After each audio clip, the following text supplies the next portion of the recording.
TalkSport Fan Network. The ultimate on-demand destination for the UK's best fan-led football podcasts. Want authentic supporter insight on all things Bournemouth? Follow Up the Cherries in All Departments on the TalkSport Fan Network. Club-dedicated content created by the fans, for the fans. Search TalkSport Fan Network.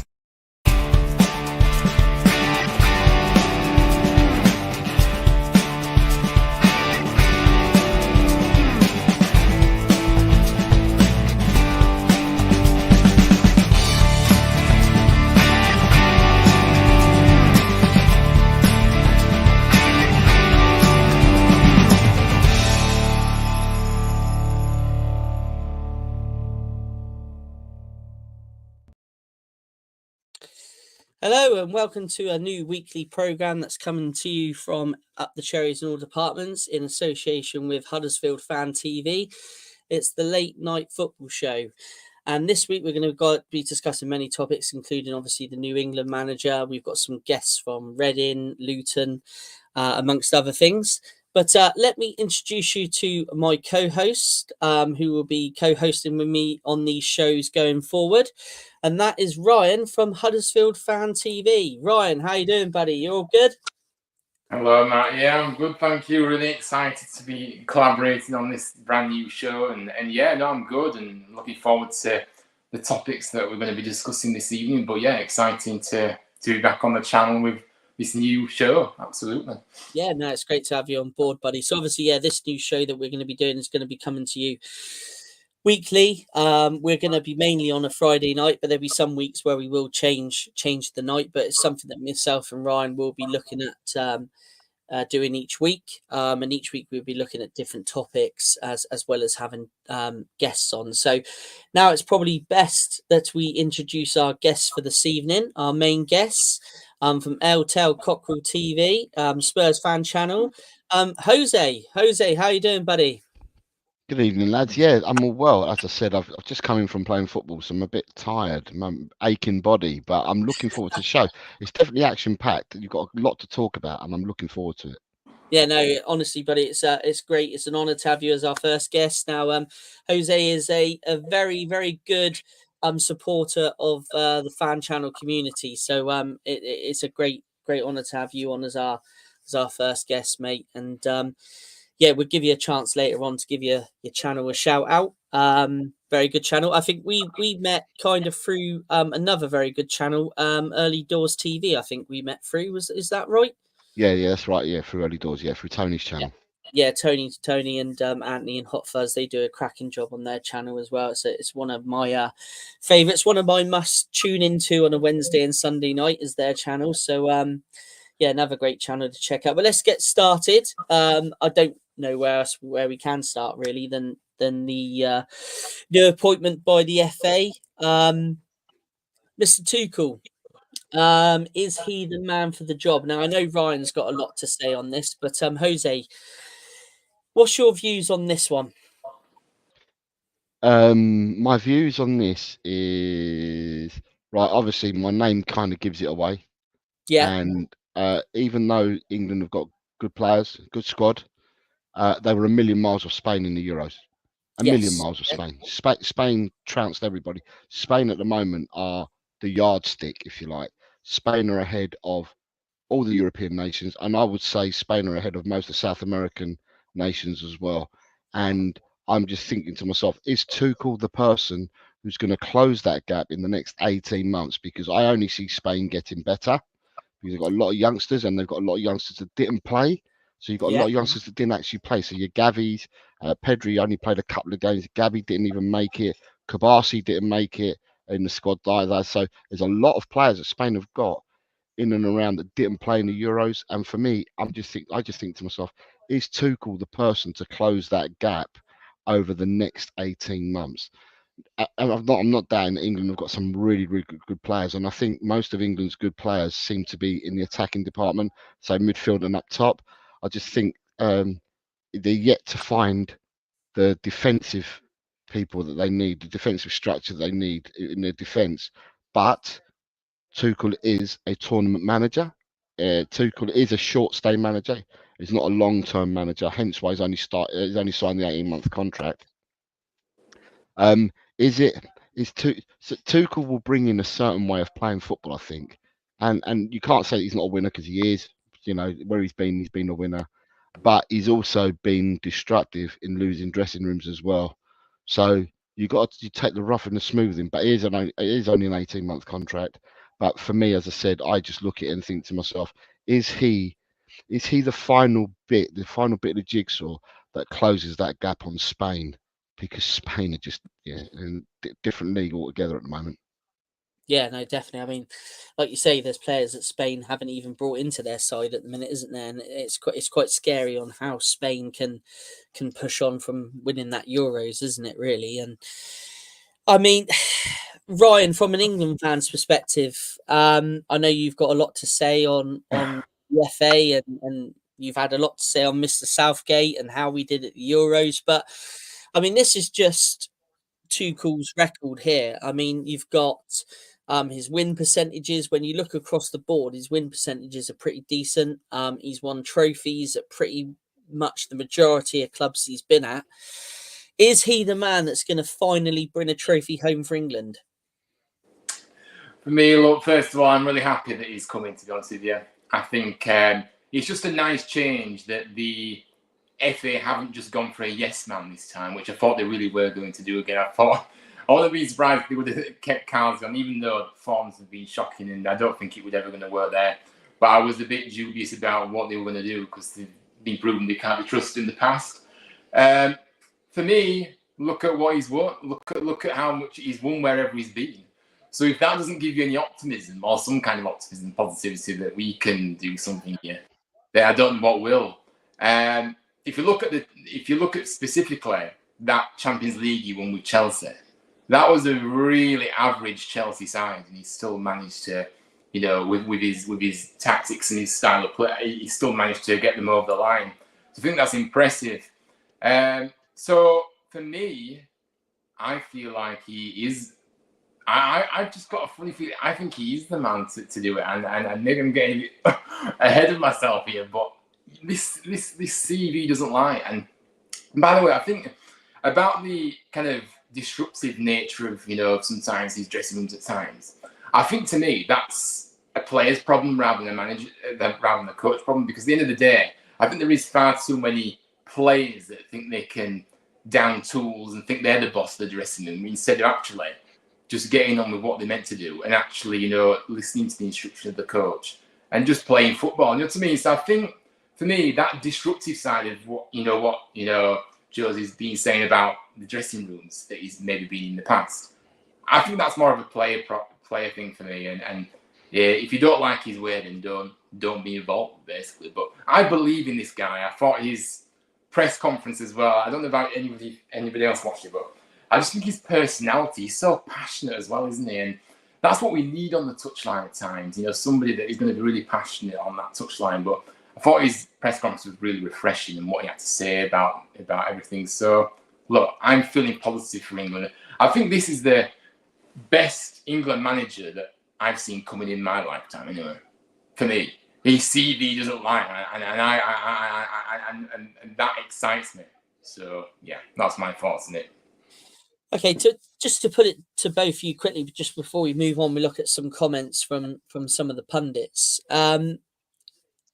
If you were having to pick the manager, if you were part of the FA, on that panel to pick the New England manager, Jose, because I know there's a lot of people saying that, the England manager should be English and all this, but if you were, on that FA panel, which English manager would you have put forward for that role potentially? Right, you're gonna have to forgive my ignorance. I mean, I know for Bournemouth, right, but I don't know for Huddersfield. What nationality is the Huddersfield manager? He's English. He's English. Okay, so the Huddersfield manager is English, but your manager at Bournemouth is Spanish. That's correct. Okay, so at the end of the day, and where all the clubs are where? They're here in England, aren't they? Mm-hmm. So whatever league we're in, we're all here in England. Okay. Yeah, so, that's correct. And at the end of the day, our clubs all pick who they see is the best fit and the best manager for their club. So therefore, why should it not be the same for England as well? So people can turn around and say, yeah, the manager should be English and that, and I can see the argument, but surely you pick the best person for the job, and that's what you should be doing all the time. Now, if there aren't any, if the caliber of candidates are not up to the standard that you've got English people in there, then so be it. You've got to pick the best person for the job. You've got a criteria. You've got someone that has to fit a certain mold for you, if you like. And they've gone and they've done their selection process. What I will say is that they've turned around and said they spoke to up to 10 people. My concern is, and it's not my concern because it's got nothing to do with me, but when you hear two managers come out today and clearly state we were not interviewed or talked to the FA for the job, and the FA have turned around, Bullingham turned around and said, yeah, we've interviewed, or during the process we've interviewed quite a few English managers. Well, who are they then? Because Eddie House come out today and said I wasn't interviewed or approached. Graham Potter has also come out today and said I wasn't interviewed and approached. How many English or active? I'm going to say active, and even non-active. Did they interview Sam Allardyce again? Then was he one of them? Because he's out of a job at the moment. I'm just saying I don't know. I haven't got a clue who they've interviewed, because two English boys have come out straight away and said no, we were never approached. So who does that leave? Well, I mean, Lee Carsley must have been one of them. Surely this Lee Carsley must have been one that was interviewed. Yeah.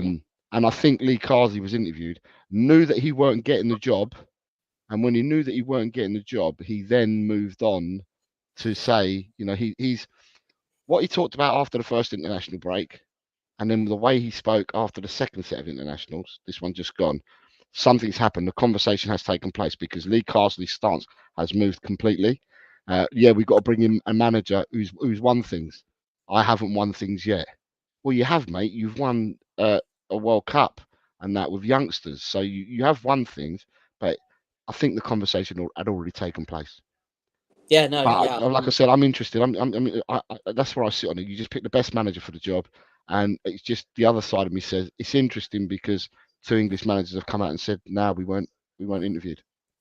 Yeah, no, I mean that's the thing for me. It's who have they actually,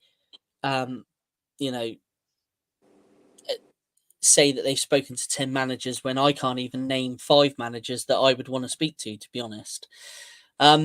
Ryan, I mean, if it wasn't for Tuchel, who would you have picked? To be honest with you, the list that was out there, I wasn't really excited by any of them really. And when we talk about the English managers, I was surprised that they didn't look at kind of interview like the English ones in terms of Graham Potter and to me. So I understand that, but for me, I think Tuchel was probably the best one on the list. So, but yeah. The thing is for me as well is that, by the way, is that these people that that saying that fans are saying they want an English manager. Well, we haven't got a plethora of English managers that are good, the very best. And for me, I agree with Josie. I think we have to be going for the best manager, best coach, best manager. It doesn't matter where they're from in my eyes. I want to see England go and try and win something. It doesn't matter. And the reality is we are not bringing through any top English managers, and they're not even getting an opportunity in many clubs in the Premier League, are they? So that's the problem. Yeah, no, definitely. Just some comments that have come through. One here, big up guys and Jose, big up chat. One here from Matty, big up Jose. Another one, big up Matty. Yeah, they're talking to each other. They're talking to each other there, yeah. Another one, big up Jose from Grant Packham. Brighton supporter. Yeah, good model of a club, Brighton. Big up all. And Jess as well, Leeds United. Yeah. And did they win in the end? 2-0. 2-0. I predicted a 2-0, so I've got it. So I'm happy. Okay, happy days. Well, I'm sure he's very happy as well. But let's just very quickly before we bring in our next guest, go through very quickly what the pundits have decided to say without clicking that one because that's the wrong one. So I'd see if you guys agree with any of these pundits. But Gary Neville He said that they probably got the best available coach in the world at this moment in time. He told Sky Sports, fit in that criteria, they are absolutely spot on. I'm not sure it meets the criteria of the St. George's Park and the belief in English coaches and the growth in the English team's performances over the last few years. Not just the men's, but the women's and youth teams as well. St. George's Park was going to be a hotbed of proving that enough English coaches could get back to the top of European football. It doesn't feel like the strategic decision. It feels like an instinctive one off the back of what's happened in the last 2 weeks. Everybody in our country, including myself, wish him well, all the best, and hope we can get over the line and win a trophy. But I think there are some serious questions for the FA to answer in respect of English coaching. And that's what Gary Neville said. Mr. Jamie Carragher believes it doesn't feel right to have a foreign coach in charge of England. He said, I'm not the most patriotic of people. The England manager has to be this or that. It's not about England. It's international football, the whole point of it. Certainly with the major nations who compete for titles it's our best versus their best. Club football is different. We love it. It's different nationalities and managers and players. It's a mix and it's brilliant. The thing that makes international football different is it being people from your country. It's skewed a little bit different with players, maybe not being born in the country or countries, having a foreign coach who has a foreign coach who drags the whole footballing structure up with them, passing on his experience and expertise to the coaches in the system. And then finally, Mr. Redknapp, Harry Redknapp, who's a fan on who's a friend of the channel. He's been on our channel quite a few times. He's lost his job quite quickly at a couple of clubs. It's not like he's been a massive success. Now, that's a point I don't know whether I agree on there. He's come and gone at a couple of clubs. I'm very patriotic and I think we should have an Englishman, but obviously the field was very small to choose from. Englishmen don't get many chances to manage in the Premier League now. It's all foreign owners and it's always got to be a foreign manager. We've only got 2 or 3 managers in the Premier League who are English. The FA, with all the money they spend on coaching courses, it's sad. It's not like Jurgen Klopp, who went to Liverpool and was a great success and stayed for many years. You need to have a little bit of common sense. Pick the right players, pick the right positions, make them feel great about themselves, make them feel great about playing for the best country in the world. He also then added, that's what it is. How long do you get to work with them? You don't really get a chance to work with them. It's not like you're coaching them. Lee Carsey said he had about 20 minutes to work on a system. That's about what you get to work on, and a bit of shape, patterns of play. That's what Harry Redknapp said. Do you guys agree with any of those comments from those pundits? I think some of them have got good points, but for me, I'm not just referring to this Harry Redknapp one. What does he mean about he's not? It's not like his state club is long. The fact is, I think the record doesn't lie. He's won things, and whilst I acknowledge that everybody wants to see an English coach get a chance, I go back to what I said. There is not the quality. And the reason they don't have the chance in the Premier League is because they're not good enough. We're not bringing through any coaches. So you can talk about the FA putting lots of money into these coaching courses, but nothing's coming of that. So something is not going right here. So I think some of the comments are quite naive. Jamie Carragher saying it should be an English coach. Well, why should it? We want the very best coach. At the moment, the English managers are not the very best coaches. That's the reality. Gary Neville said a few good points, but I think again, the FA have got something to answer for about not having an English manager. Well, why do they? Because the fact is, if you look at the Premier League and the top leagues around Europe as well, they're not really getting a chance. So you've got to ask, why is that instead? So I don't really agree overall with what I've listened to here with these so-called pundits. Yeah. Yeah, I mean, my view on it personally is that if he is, good enough to manage England, then so be it. If he can bring us a trophy home, then I'm all for it. I mean, I personally, um, think if he's the right man for the job, then let him get on with it, and let's hope he's successful. That's the way I see it. But there's a comment there from Anthony. Obviously, us guys know Anthony from Early Doors TV. Big up, lads. Hope you're well.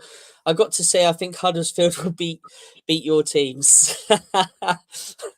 So can I just say on the England situation, right? What I'm going to say about Yeah, the pundits and what they said, there is some truth in one of the comments that was made about the English coaches. The FA decided on a program some time ago to develop English coaches, to bring English coaches yeah, to come through, because the problem that you found, it wasn't just for England but for the leagues. It yeah, seemed to be that the league was taken over by foreign managers, and there wasn't enough English managers coming through. So they said that they were going to create a pathway, to create courses, they were going to create opportunities to bring more English managers into the game, and hopefully create a path and a program that would lead to future managers being English that managed England. Now, we've been saying that. Has that succeeded, or has that not succeeded? Because if you look at the amount of English managers there are there less English managers about now than what there were? yeah, So if you're creating a pathway, so basically the manager you got Eddie Howe out there, who's probably the yeah, highest profile English manager at the moment, yeah, right? You've yeah. got him out there. Have they created a pathway for Eddie Howe? Well, not No, really. Eddie Howe is a manager in his own right. He's a good manager. He's English in his own right. He hasn't gone down a pathway to get there. He's done it through his own volition, in my mind. But then you've got people like, so you've got your people like your Frank Lampards and your Steven Gerrards. People like that should have been put on pathways. Yeah. yeah, People like that should have been the ones that have been put on pathways. And number two, so you can have some really good English number twos at clubs at the moment. Well, get them number twos and put them on pathways, you know. And that's where I think England have failed, because they set, there was a vision that was set out, and I don't think that vision has been hit, and that's why these conversations are now happening. If they go down to that path, I mean, but for saying that, most of the international teams, a lot of international teams, they have foreign managers. It's as simple as that. They have foreign managers. So anyway, that was what I was going to say. There was a pathway that, and I don't think it's been used. yeah. No, I totally agree with you. Totally. Well, we've got a guest in the background, a Reading fan. Just before we move on to the Reading topic, let's get his quick view on Tuchel before we move on. Johnny, hello. Good evening. How are you guys? Yeah, thank you very much for joining us on the Late Football Show. Just briefly before we move on to Reading, what's your views on the England manager's appointment? Well, I was just listening to the comments there, and we actually, guy Jeff Pike, who's ex-West Ham, was on our 1871 podcast and talking about the whole coaching pathway, as you were just talking about there. And he was actually quite surprised how many professional footballers, ex-players, aren't interested. So there's two sides to the story. I think that's a big issue. There's Tuchel. It's like anything, isn't it? It's a foreign manager, foreign owners. Is the best man for the job? You won't know until we win something. Southgate was brilliant at what he did to a point, personally speaking, but limited at the very top level of tactics and coaching, when you've got probably the best group of English players that we've had for a long time. And when you're talking about the Gerrards and the Lampards, that era, that didn't work because of all the egos and all the splits. He brought that together, but just couldn't quite take it to that final level. We'll see what happens. There's good English managers out there, but how many have won, the Premier League in England recently? You could talk about it forever, couldn't you, to be honest? That's way above my level with Reading at the minute. So we're just talking about surviving as a club, to be honest. But what Jeff Pike said, that you just said, he he's right in what he says, but there's a reason why the players don't want to go and become coaches, because there is no pathway. So if there's no pathway and no support, you've got to learn somewhere. To coach, you have to learn somewhere. I mean, you have to have ideas yourself and that. You get your coaching badges, you've got to have your own ideas. You've got to be able to set up sessions and stuff like that. But there's got to be somewhere that you can go and learn from. And there's no pathway. There is at clubs like Reading. Maybe because it's been forced, because we've got a very good, one of our academy is probably one of the best in the country still, despite the mess that we're in. You know, you've got ex-players like Michael Gilks, Mikael Legerwood, Noel Hunt, Eamon Dolan that set it up originally, and you know it works so well because they understand football, they understand what's needed. But it's as Jeff was saying to us, it's about life. It's not just about football. They're educating these young people for life, and these guys know what they're doing. But I think you guys are obviously a different level now compared to where we are. Maybe the whole thing gets blurred and it gets lost in translation. You know, the Premier League is all about success and about winning and about failure or success at very fine margins. At Reading, we don't have that. We're about survival, and you guys have been there. I talked to Simon on the Talking Cherries because we're linked together, and I know where you were as a club. My mum was lived in Bournemouth, so I totally get where as a club where you've been, and we're there now. So it's careful what you wish for, I think, and I think there's some great coaches out there, but it's rent a name, isn't it, for a lot of these guys? I don't see why people like Lampard and Rooney get quoted for the best jobs because of their name. Who makes them? What makes them successful just because they played for England? And you've got other guys that, like Gareth Southgate, probably wasn't the best player for England, but obviously was a decent coach. But I remember he was coaching against Reading in our first game in the Premier League, and he lost 3-2 in 2006. And look at that, that's 18 years later, and he's got to that point in his career. So it's not instant, and it's not going to happen overnight. But I think the whole, I watched the press conference the other day, and they were asking about whether he's going to sing the national anthem. I was like, oh, seriously, come on, like. Lee Carlsley didn't want to because he's played for Ireland, or he doesn't have to. Like, what does that? If you don't sing the national anthem, why are you going to win the World Cup? Like, come on, get a grip. Like, that's just stupid stuff. That's just stirring up, toxic stuff that's going on in the rest of the country. And that's sad. But anyway, I'll shut up now. Yeah, no, it's great to hear. It's what it's all about. It's everyone's got an opinion, haven't they? But obviously, thank you for joining us tonight, Johnny. Obviously, to discuss, unfortunately, what's going on at the Majeski. Well, it's not called thanks for that.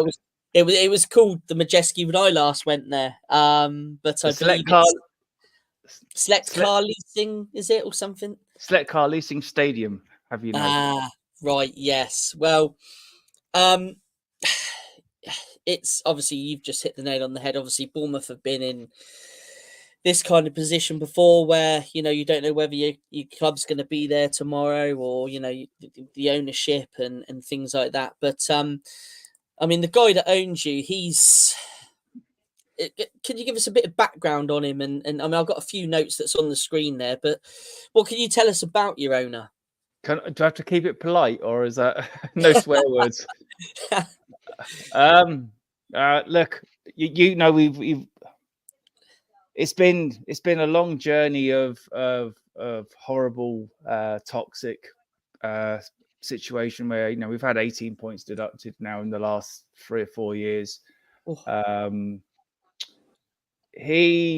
Like anyone, I think when he came in, I think he came in just before the playoff final. We drew with Huddersfield. Well, sorry, we lost to Huddersfield on penalties. And I think he just thought, I buy a club and I get to the Premier League and I make myself a fortune, and that's the easy bit. Football doesn't work like that. He'd also tried to buy Hull, I think, in the Premier League previously, and the Premier League went no. But the EFL are, not the brightest bunch of light bulbs at times, and have created this problem. And now they don't know what to do with it because They can't get rid of him. And his history, where he's employed a guy called Ron Gawley, who became our CEO, pretty much was part in a destruction of our club, from a well-run club to the days of, Sir John Majewski back in the good days, and when we got to the Premier League, and it was run properly. It was run properly from top to bottom, because there was a proper businessman who understood local business and the local community. We've had, since he left, we've had probably 5 overseas owners. I heard you guys talking about overseas, and overseas owners don't understand the local community, and they don't understand Reading, and they don't understand the club. We the Sell Before We Die campaign, I'm sure you guys have been aware of, has been amazing. I'm on the board of the Supporters Trust at Reading. I'm not involved in Sell Before We Die, but I've been involved in different things with that to help them. And it's been a slog for literally over a year plus. We had the match abandoned v Port Vale, because nobody was listening. Nobody listens. And I was saying about the whole Premier League thing, that's the only thing that seems to matter in football these days. But clubs like Reading, clubs like Bournemouth, clubs like Bury, they are the backbone of the football. And it's about our community, and it's about our heritage. And when that, the thought of your club going down the toilet is horrific. And he's had the club up for sale for a year. He still hasn't sold it. I'm sure you saw about Rob Courig, the Wickham owner, which was another bizarre. If you, I'm very, very passionate about mental health, but if you look at the mental health of Reading fans and what we've been through for this last year, it's unreal. The issues. He tried to sell the training ground to Courig at Wickham when he was there. And our training ground and our academy is, still one of the best, despite all the mess we've been in. Who tries to sell it, that to another club? And then the guy that tries to buy it then tries to buy the club, and he's there walking around in his Reading tracksuit, the purple turtle. And, there's various stories about why that fell through. And now you've seen the latest stories about what's going on with the Chinese government. I only see, and I don't know personally what's going on with that, because the guys that are involved with that. But I think he's in serious mess with he's taken out a loan on the stadium, which again, it's just horrible. The parts around the ground are owned by different previous owners. I think the car park's owned by one, and then someone else, and you actually, if you could make a soap opera out of a football club, Reading would definitely be up there. I think it's just it's a lesson to any other football club that this is how things can be done so badly. And there's good people that work there. There's good people that, Ruben Sellers is an amazing guy for sticking with us. The players are dealing with, points deductions, not getting paid.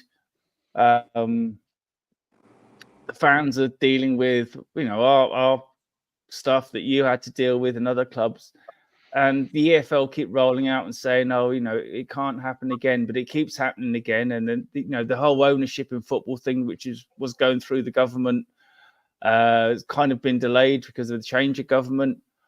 All I want is, our club to exist. Football fans, we're not that fickle. We get relegated, we get promoted, we lose games, we win games.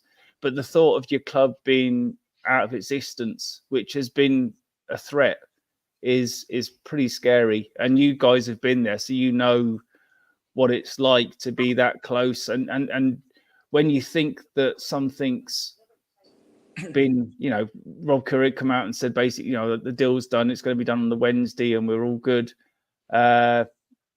Maybe he cheesed off Die Young because people don't like him anymore, and his attitude. It's so hard because, he doesn't speak English. He's not in the country. There's rumors that he can't even leave China now because he's under some sort of flight embargo. And God knows what else, and loans that he owns the Chinese government. You I could be here till 6 o'clock in the morning telling you about it, because it's just bizarre.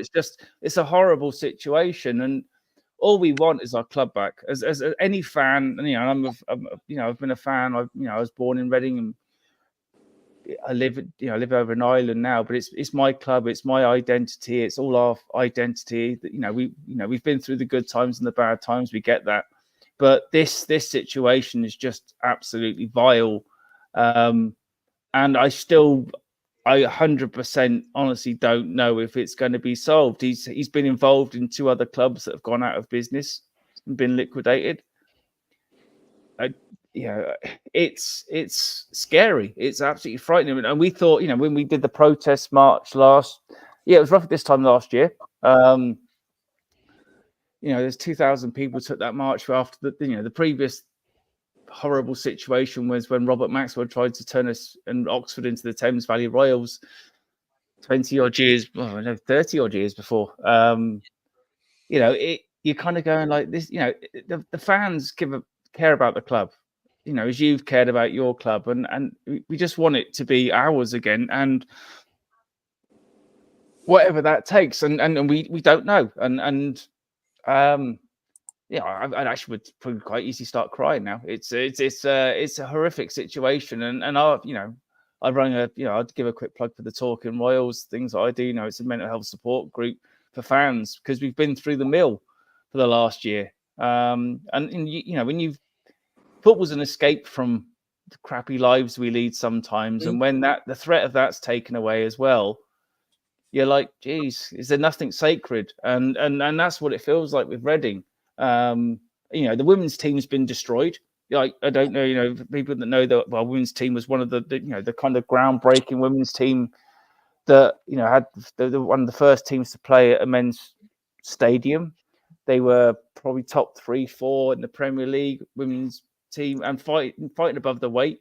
They're now playing tier 5, so basically playing Sunday League, and on Sunday they're playing Caversham United in a game, which for us, I know Bournemouth women's team are on the up. It's like, how much destruction can you do to a team? And fans care, and all of you guys and anyone else cares, but you just feel like you're alone with it, and it's just like this toxic thing that doesn't go away. Yeah, it's I saw the podcast that was released earlier on. I think it was earlier on today, where you had the agent on, who was talking about all the players, like the ladies team. Obviously, he was talking about that. Yeah, and obviously it's also affecting the future players of Reading, like the players that you've got in your youth academies and things like that. Because obviously, I'm assuming like parents are probably thinking, is it right to keep my kid within this academy, or move them on to another one where there might be some more potential for them? But it's difficult for the whole club all round, isn't it? Yeah, the women's academy went. That was gone, and we're not quite sure exactly who's to blame for that, but someone's to blame. Last season they managed to stay up in the championship with difficult circumstances, and you think, wow, we can start to bounce back, and this summer we're going to rebuild. This summer we're going to rebuild. Then you've got Mark Bowen, who gets banned from football for gambling issues. Then you get Nigel Hell banned for something else, and you're like, I don't know how many ladders we've gone under, or how many black cats that have gone past our path, but it's like, what's next? And that's what Reading fans feel. It's like, geez, like, have we not had enough to deal with? And the one light in this horrible world is our academy, because we've had to, because the way we're still under an embargo where we can't sign players for money, and we thought until a new owner came in we might be able to do that. And then we actually sold Femi Aziz to Millwall because somebody told the club that you could reinvest that money, and that actually wasn't the case, which is just ridiculous. That kind of, where's next? But like, it's given guys like Andre Garcia, who made his debut at 16, and other guys that, they're being able to play every week. And Tyler Bindon is probably one of the, a shining light from a 19-year-old lad he's playing regularly for New Zealand. But when he came to us the summer before last, was going to, you'd think, oh yeah, he's going to be a squad player playing the academy, but he's been chucked in the deep end, and for a footballing point of view, for a sink or swim, they've learned on the job, and yet we know we're going to get bad results, but that Ruben's come out and said, it's affected him because he's been dealing with this since he's been at the club. And he's trying to protect a lot of young lads that, are trying to make their way in the game. And, Charlie Savage came from Man United to join us. And his dad's obviously, Robbie, and very vocal. And it's not fair on them. And it's not fair on their families. They have mortgages to pay and bills to pay and mouths to feed and all that stuff. It's a disgusting, horrible situation that you just hope gets solved fairly soon. Like, there's more new bidders and new people interested in buying the club. Hopefully it won't take as long because all the background stuff has been done. But I don't trust the process of will it actually be ever solved at the minute. And I don't mean that to increase people's anxiety. We've waited a year and we're still back to square one despite everything. And he has, he's gone into exclusivity with someone else. Deal hasn't been done. I don't know what, and the problem is, because he's living in a different country and doesn't speak English, we don't know exactly what, if he wants to come on here or come on a podcast with us and explain it with a translator, good luck to us, but he wouldn't. That's the problem. So it's we're just hoping that there's a resolution that our club can live and breathe, and I think that's, I know we all have our rivalries in football, but I wouldn't wish any club to go out of business. I wouldn't wish any club, because it's more than football. It's about a community. It's about people. It's about livelihoods. But who knows? Yeah, it's like me and Ryan were saying a little bit earlier, these owners sometimes buy football clubs, and like you've said, they don't realise the history and the importance of the club to the community. These owners are just really custodians of the club, aren't they? They're there to look after the club for the fan base and make sure that the club is there running sufficiently, to play football every Saturday. You say there's a potential new buyer possibly in the process. Is there going to be a case where maybe this, well, from what I read, that the £55 million debt is secured against the stadium? Is that going to possibly be a block again? I don't think so, but then who knows? You just don't know. You just don't know, because there's lots of people that now I think it's Mike Gow. He's doing a lot of kind of investigation into sort of the Chinese kind of, because it's very silent. It's very hard. It's just it's a very difficult situation because it's all silence and it's all rumors, and we don't know. So it could be, but I think from what I gather is that anyone that's buying the club or looking at buying the club knows that, and it's an issue that can be addressed and dealt with.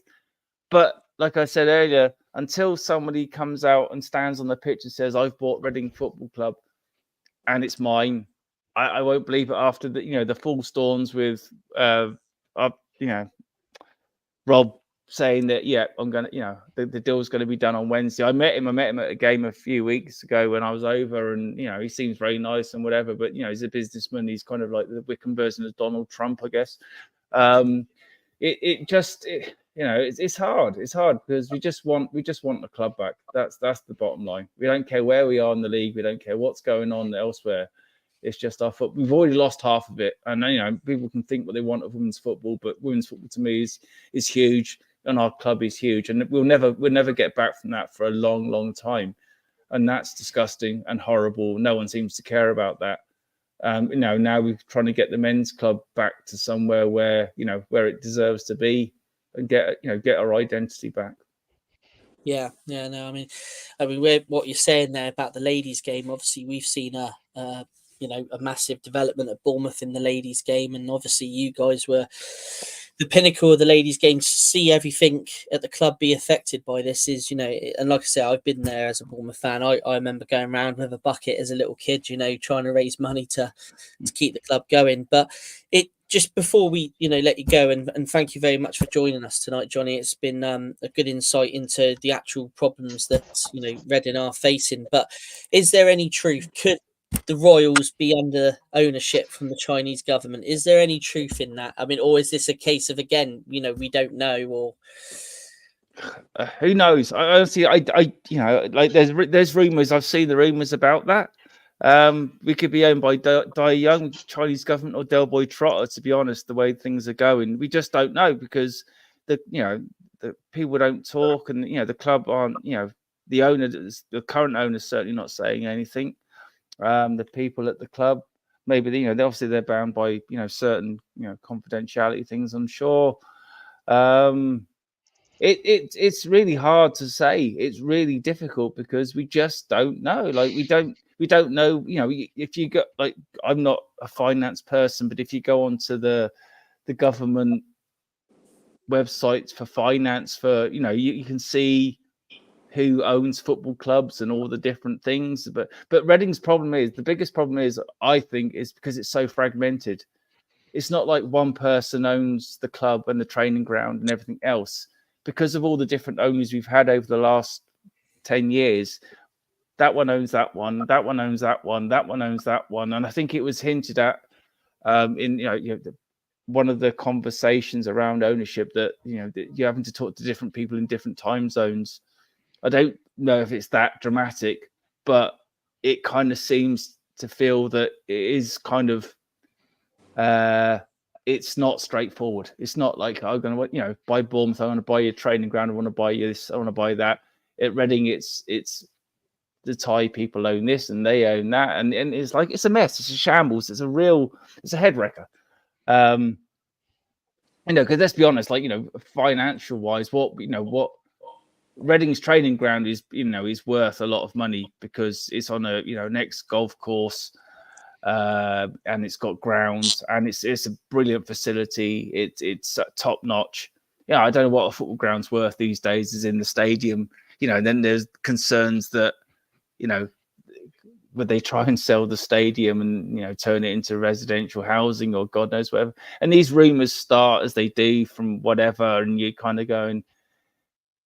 It just adds to people's anxiety, and as I think my closing statement, if you like, from a person that's been through my own mental health stuff, and for speaking up for Reading fans, and speaking to Simon, the Talking Cherries, it's really hard going, and everyone's had enough, and we just want to get our club back on an even keel, run properly.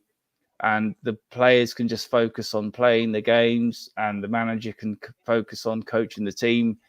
And eventually we'll get all the other stuff back to where it belongs to be, because we are, we're a proud club. We've been going since 1871, and that's all we want. Like, it's that simple. We just need, we need it. We all need a break from this. It's absolute madness. Yeah. And I like I say, I totally sympathise with you, Johnny, and with what's going on there, and hopefully, hopefully there is light at the end of the tunnel for yourself and all the Reading fans. And Jose, Ryan, have you got any questions for Johnny before we let Johnny go? I'm not going to pile on any more misery, because Reading fans have been going through it for a fair number of years now, and it's unfortunate that the situation's got to where it is at. Yeah, I'm not going to pile in. There's no point. It's just an awful state, and hopefully, God willing, there'll be some light at the end of the tunnel for Reading Football Club and their fans. Let's hope so. Appreciate it. Ryan, before. Yeah, I don't think there's anything else really to say other than obviously, hopefully, things do change. It must be awful. And for me, though, I just can't understand why the EFL, why are they not doing more? Like, because they can't. They actually can't. Like, I think there's a point. They've never been in this situation before. I could be wrong, and anyone wants to sue me. From what I gather is that they usually a club wants to sell, and they an owner wants to sell, and they buy it, and they do this. This is just such a complicated mess I think the EFL have kind of going. They didn't handle it right for a lot of things.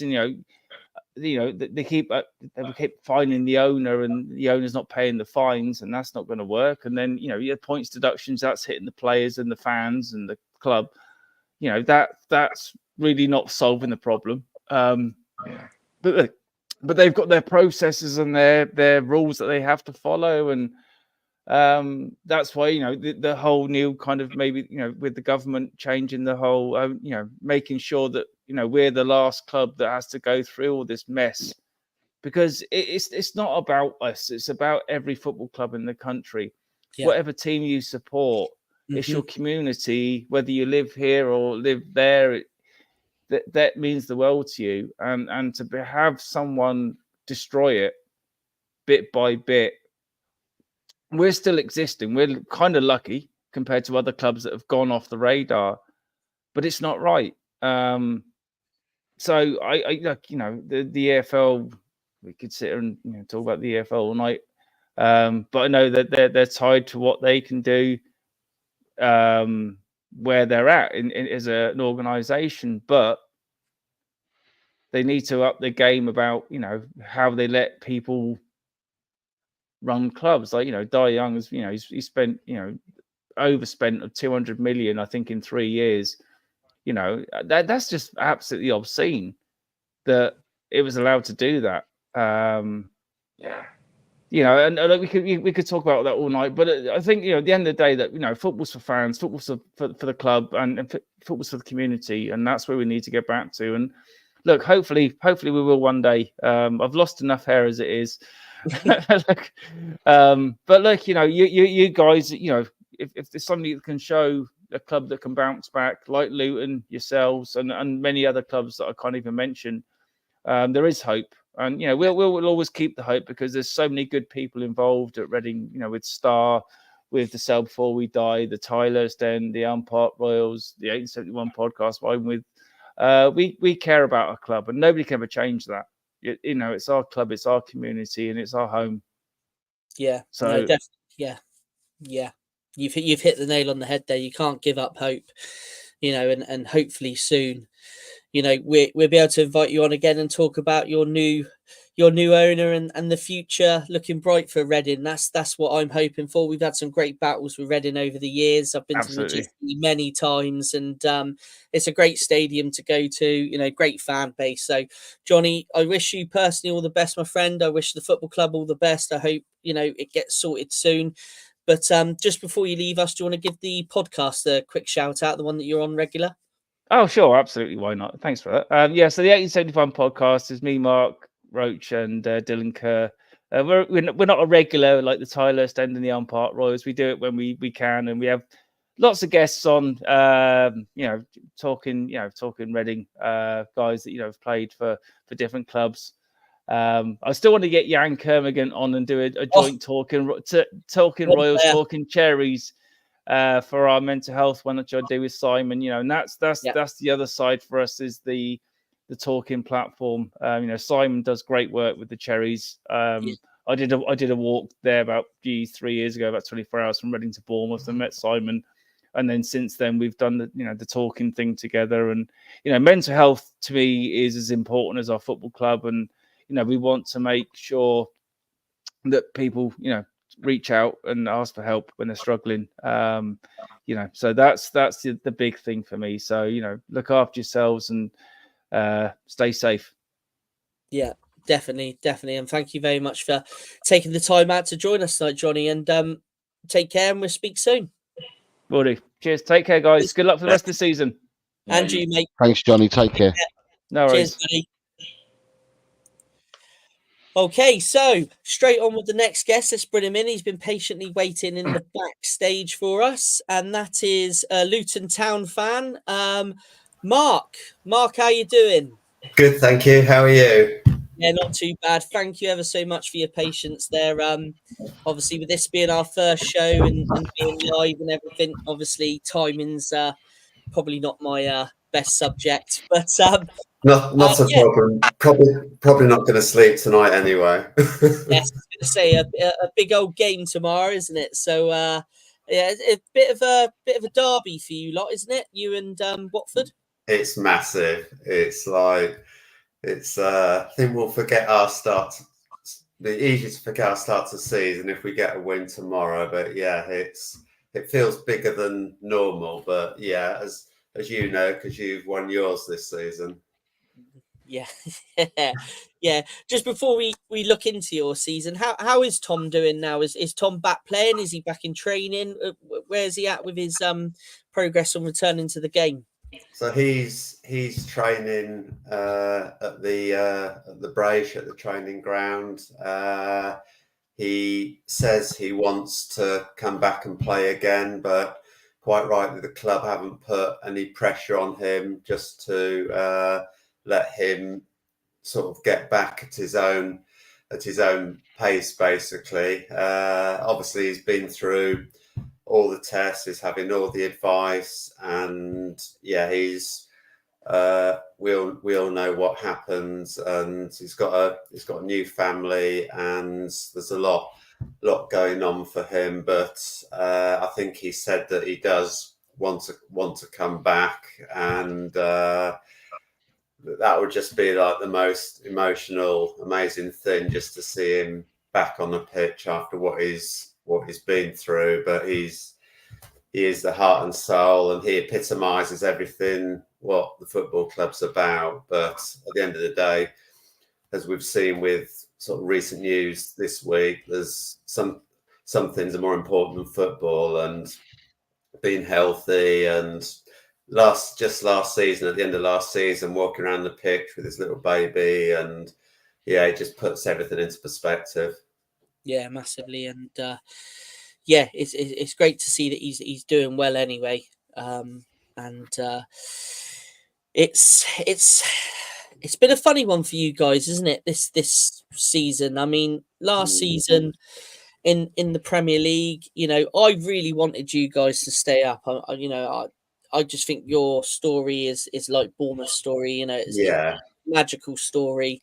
You know, we were both at the bottom of that League Two that time. You know, we had minus 17 points. You guys had minus 30, if I remember rightly. Yeah. And unfortunately, you guys couldn't claw your way out. And obviously, you spent some time in the basement league. But you know, you've come back up. You were such a great side. You know, such a great spirited side. I thought last year. You know, no matter who you played, you dug in. You gave it a real good go. But this year, you know, you've not really lost many players. You've added a couple, but you kind of not really made the start that I thought maybe you guys would have made it. Is it still a relegation hangover, do you think, from last season, or? Well, I mean, yes, you're right. We lost some players. I mean, at the end of the day, you're not going to replace Ross Barkley. He was a generational player, and he was just. Yeah, it was just like, to have him playing for us for a season was just incredible. So you're not going to replace Sambi Lakonga, Ross Barkley, the people we bought. We never sort of rush into signing players like for one transfer window. I mean, Baptiste from Brentford, and we got Will Walters from Arsenal. Every player we sign, we're looking at the next 5 years, or we're just looking at the future, basically. And we still seem to have not got over our injury curse. If you thought we had injured defenders out last season, we've now got 5 out for tomorrow. So, and then we had some injuries were like coming back from last year, like Nakamba, and yeah, basically it's been a slow start, but it just seems this season has been very un-Luton-like in the performances, the way that we've been playing. I mean, you mentioned what we were like last year. We'd give everyone a go. We'd just be horrible to play against. And yes, we got punished last year by quality that you face in the Premier League, but this year the errors are just both ends, and it's just been really disappointing. I think more the performances as much as the results has been probably as disappointing as anything else. Just the fact that there have been some real lackluster performances, and we seem to be getting overrun in midfield. Now, as we came up, there's a lot of expectation. Everyone expected us to fly back up, and obviously in the Championship we're going to have a lot more possession, but what we did last year was on very little possession, but we stayed in the games and we battled. So maybe the expectation is weighing on us, but yeah, it is worrying at the moment. But I firmly believe that a win tomorrow will change everything. Yeah, I mean, Ryan, have you got anything to add at this point, mate? No. I mean, I'm thinking about particularly Huddersfield situation where we got to the Premier League. I feel like that was the worst thing that happened to us because we weren't ready for, going to the Premier League at the time. And obviously we, from that, I know we stayed up the first season and we went down the second season, but from that, it's been kind of a downward spiral since then. Obviously now we find ourselves in League One. So it's, do you think that Luton were ready for the Premier League when they went up? Because I kind of think that maybe they weren't quite, they were in it's kind of, I can see similarities between us and yourself. Yeah, I mean, if we're being honest, we're probably 2 or 3 years ahead of the plan, basically. The club had a plan from when we're in the conference to, like, the plan was to get in the Premier League, and we were ahead of that plan. And you're not going to say, no, I don't want to go up. But also we're building a new ground, which will be 27, 28. And we went up. Then obviously we had to spend money to get our ground up to standard for the Premier League. The thing about our club is that we're not going to break the bank. Staying in the Premier League wasn't the be-all and end-all. We wanted to stay there, obviously, but it's not the be-all and end-all. And once again, this season, we weren't going to...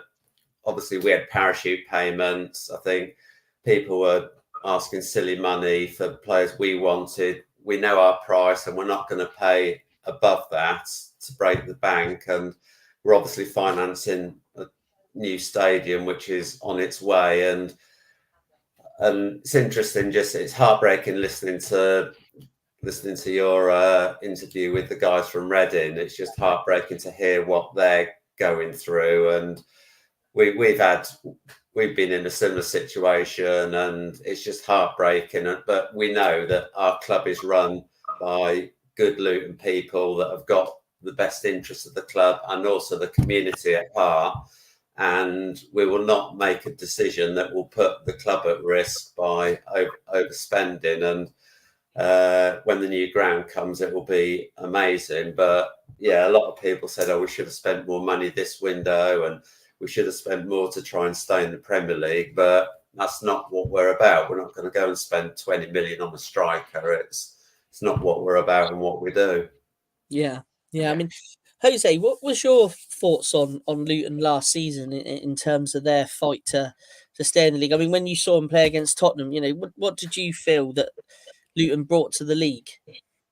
I mean, we got all the usual that you get. Oh, you'll be down by Christmas, and we got all the usual comments. And I think the turning point really was the Arsenal game. So Rob decided to change tact and just says we're going to have a real go at teams, and we lost 4-3 at home to Arsenal, who ended up being runners up. And although we went down, I think everyone was so proud of the fact that we gave it a real go. Yes, there were games where we just got absolutely outclassed, like Man City, but we're not the first and we won't be the last. Yeah. And just feeling of real pride that we gave it a go, and that, I mean, I still think even with the injuries we had, if we didn't have all the injuries, then, and every team gets injuries, I get all that, but I still think that we probably could have stayed up if we had a bit more luck with that. So yeah, I think we showed Luton in a good light, in that we're almost like other teams' second favourite team in the Premier League. And yeah, we came away with it with a lot of pride and a lot of credit, but we just lacks that quality both ends, basically in both boxes, which, funny enough, that's what we're struggling with again this season. Yeah. Sorry, Jose.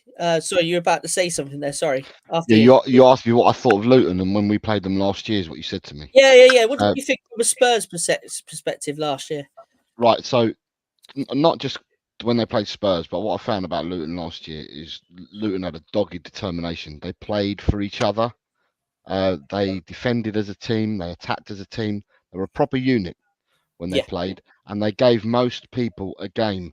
Now, when we played them, I think we played them at Luton at Kenilworth Road first of all, and it's the day that Bissouma got sent off and Mickey van der Ven got that goal from the corner, and we beat Luton 1-0. We had more chances than Luton on that day, but it was kind of it was like that. Luton scared us that day, and then when we played them at White Hart Lane, Tafik Chong scored after 3 minutes. Yeah. And then we scored 2 goals in the second half to win 2-1. The winner was 5 minutes before time by Son. And Luton gave us a game that day as well. I mean, we had a lot of possession. We had a lot more chances, but Luton stayed in the game. And that's what they did last year. Last year, against everybody they played, more often than not, they stayed in games because they played, as I said, they played as a team. They attacked as a unit and they defended as a unit. There's players. You had loan players that have left you, gone back, haven't you? You had loan players last season. It was Kabore, a loan player. Kabore is. I think is he gone to Benfica or somewhere like that? He's in Man City, didn't he, Kabore? Yes, Kabore is with Man City, and then we had Sambi Lakonga from Arsenal. Yeah, and they're just absolute quality players. And you've lost Barkley, you've lost Andros as well. Yeah, I mean, I think Andros was just an opportunity that he couldn't turn down, and then we lost Chio Ogbeni to Ipswich, which we had him a year, and we got him on a free transfer, and we got 8 million for him. So Luton have it's not just Luton have changed. They've lost. You've got 5 players, 6 players that you're talking about of losing straight away, and then obviously the captain as well. He's not played at all this season, so that's another player. So Luton they've got a different squad going into this season.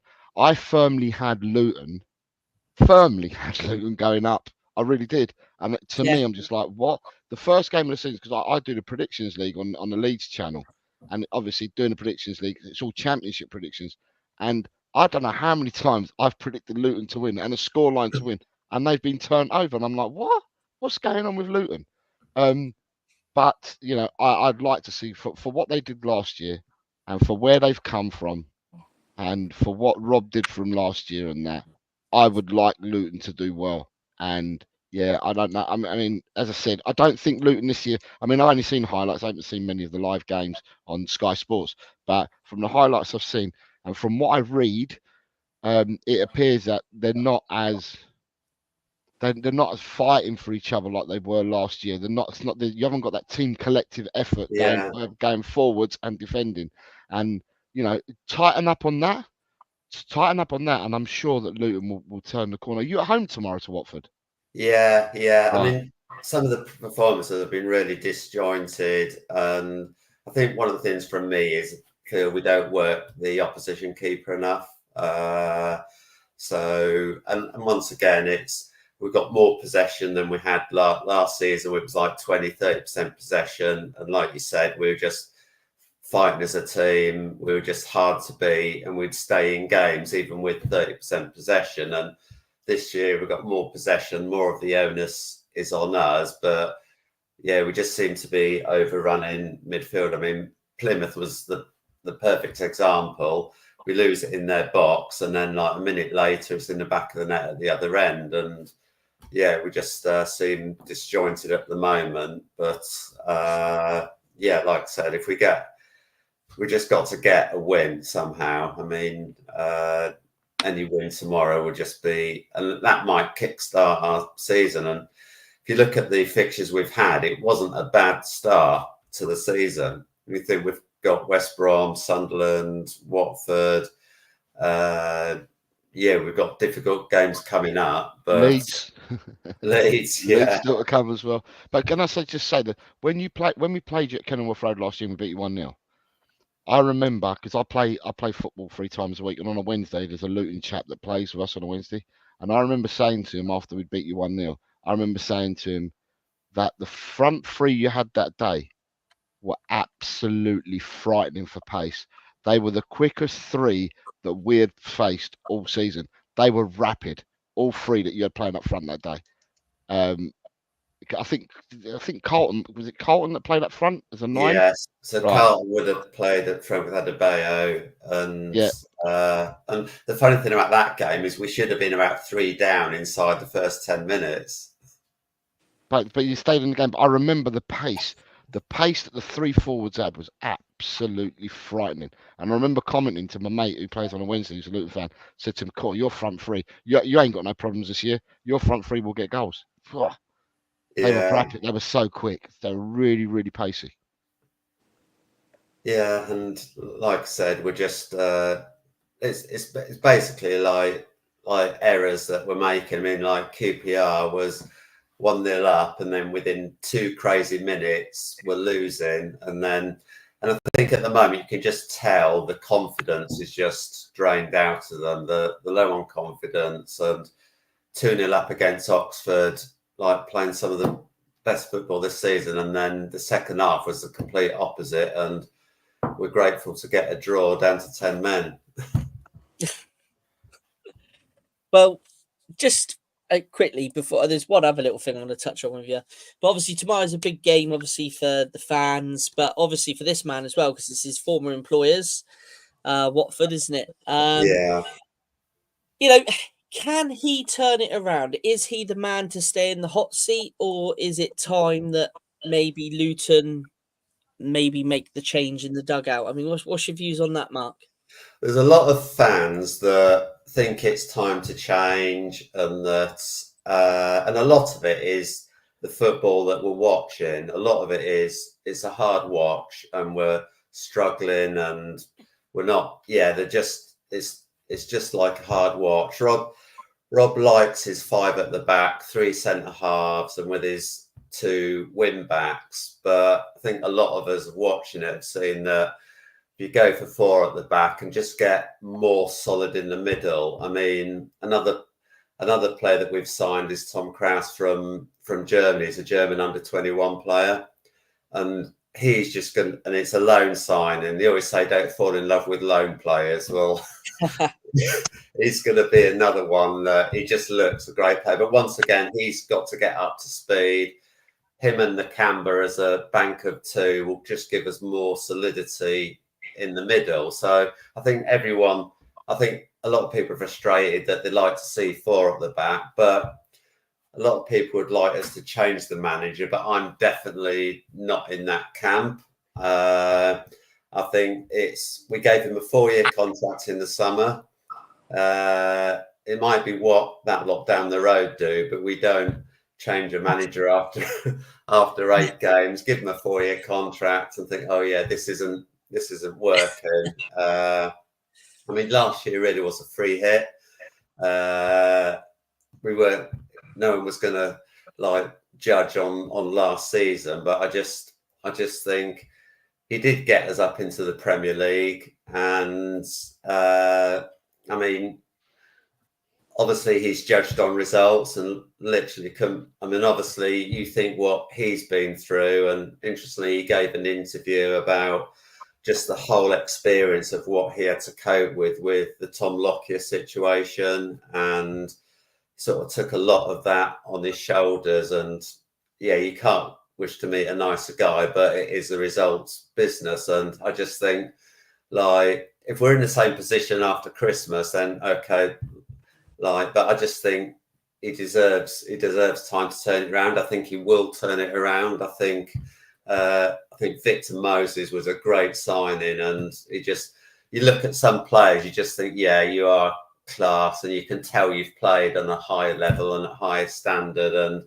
I think there's a lot of good to see out of Victor Moses. Tom Kraus will be a great addition, and I think he deserves the chance to turn it around, and I'm definitely 100% in the camp that I just think give him a 4-year contract, 8 years. I mean, I'm just wondering what. Obviously, I respect everyone's opinion, that everyone's entitled to their opinion, but I just think, what will it achieve changing the manager after 8 games? I think some people forget it's a 46-game season. The Championship, as you know, is brutal for like a long season. And I actually think if we were like mid-table at Christmas, then there's still so much you can. I mean, look what Forest did that season. They were bottom and then they got promoted. So it's a long season. Yes, the results have been poor. The performances have left us scratching our head at times. But you look at the squad, we've got a decent squad. I mean, Alfie Doherty was a great player to get to re-sign a new long-term contract. So I think we can turn it around, but the injuries are just like a worry that we haven't solved the problem of having fit defenders out for the whole season. And I mean, Thomas Kaminski has been our player of the season, and he's saved us. He saved us a lot last year, and he's saved us this year. So, but no, I think he can turn it around, and I back him to turn it around. And but tomorrow's massive, because I worry that if it goes wrong tomorrow, the atmosphere could turn, and that's what Watford are relying on. But no, I back him. Yeah. Okay. Well, that's been a great insight into, obviously, your feelings about how the season's started, and obviously in terms of the manager. But just before we let you go, I just want to ask you about something that's quite exciting for the future for Luton, and that's the stadium. So how is the planning and all that coming along for the new stadium? Because I'm a massive fan of Kenilworth Road. I mean, I've been there several times, and those kind of stadiums now they're dying out, aren't they? Yeah. I used to be a fan of Griffin Park as well. I've been to Brentford quite a few times, and I'm a fan of these old stadiums. But this is exciting. I mean, for you, it just looks absolutely stunning, doesn't it? I mean, it's so basically. I mean, we could have built a stadium a lot cheaper a long time ago, out of town, but Luton, as with other clubs, it's forefront of the community, and it's an integral part of the community. And we're building it on a power station, which brings with it its own challenges. And obviously the plans were going through during COVID, and there's obviously been a lot of red tape that we've had to go through. But it's happening, and it's coming. And so basically, I think initially it was going to be a 16,000 seat stadium. And obviously, with getting to the Premier League and the extra money, they've then changed the plan. So it's now going to be a 25,000 seater stadium. And it's not just about the stadium, it's everything that's going on in and around the town. I mean, you couldn't get any more central in the town with what it's doing for the town, rejuvenating the town, the restaurants, the bars, everything it's going to do. And obviously it won't just be a football stadium, it will be the forefront of what's going on for the community. And I think 2020 and what they've done to get something looking like this, and obviously you get a lot of grounds that are built that a lot of them are quite soulless, and as you know, it's very difficult to sort of recreate that atmosphere from Kenilworth Road. I mean, I'm just like, everyone's excited about it, but obviously it's going to be really emotional. I mean, Kenilworth Road is my second home. It's been going for over 40 years, and it's going to be emotional. But I think what this will do for the club in terms of the revenue and just like everything else, it's just you look at the drawings and like the pictures of it, and it just looks absolutely impressive, really. And I just think it's an exciting time for the club, and that's another reason why it's not promotion or it has to. It's not like we have to get promoted this year and we have to stay in the Premier League.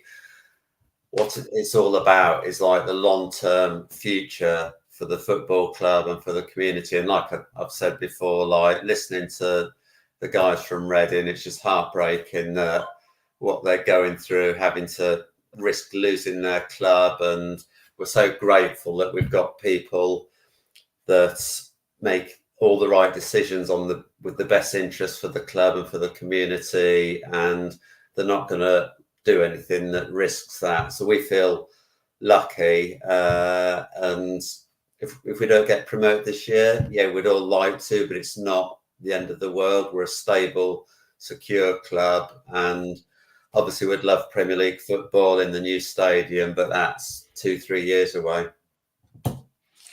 Yeah, well, I mean, it's been great to hear from you tonight, Mark, on obviously the season and about this new stadium. Craig's just reminded me about your fundraising and your cycling. Do you want to just give yourself a shout out about the fundraising and the cycling you've done?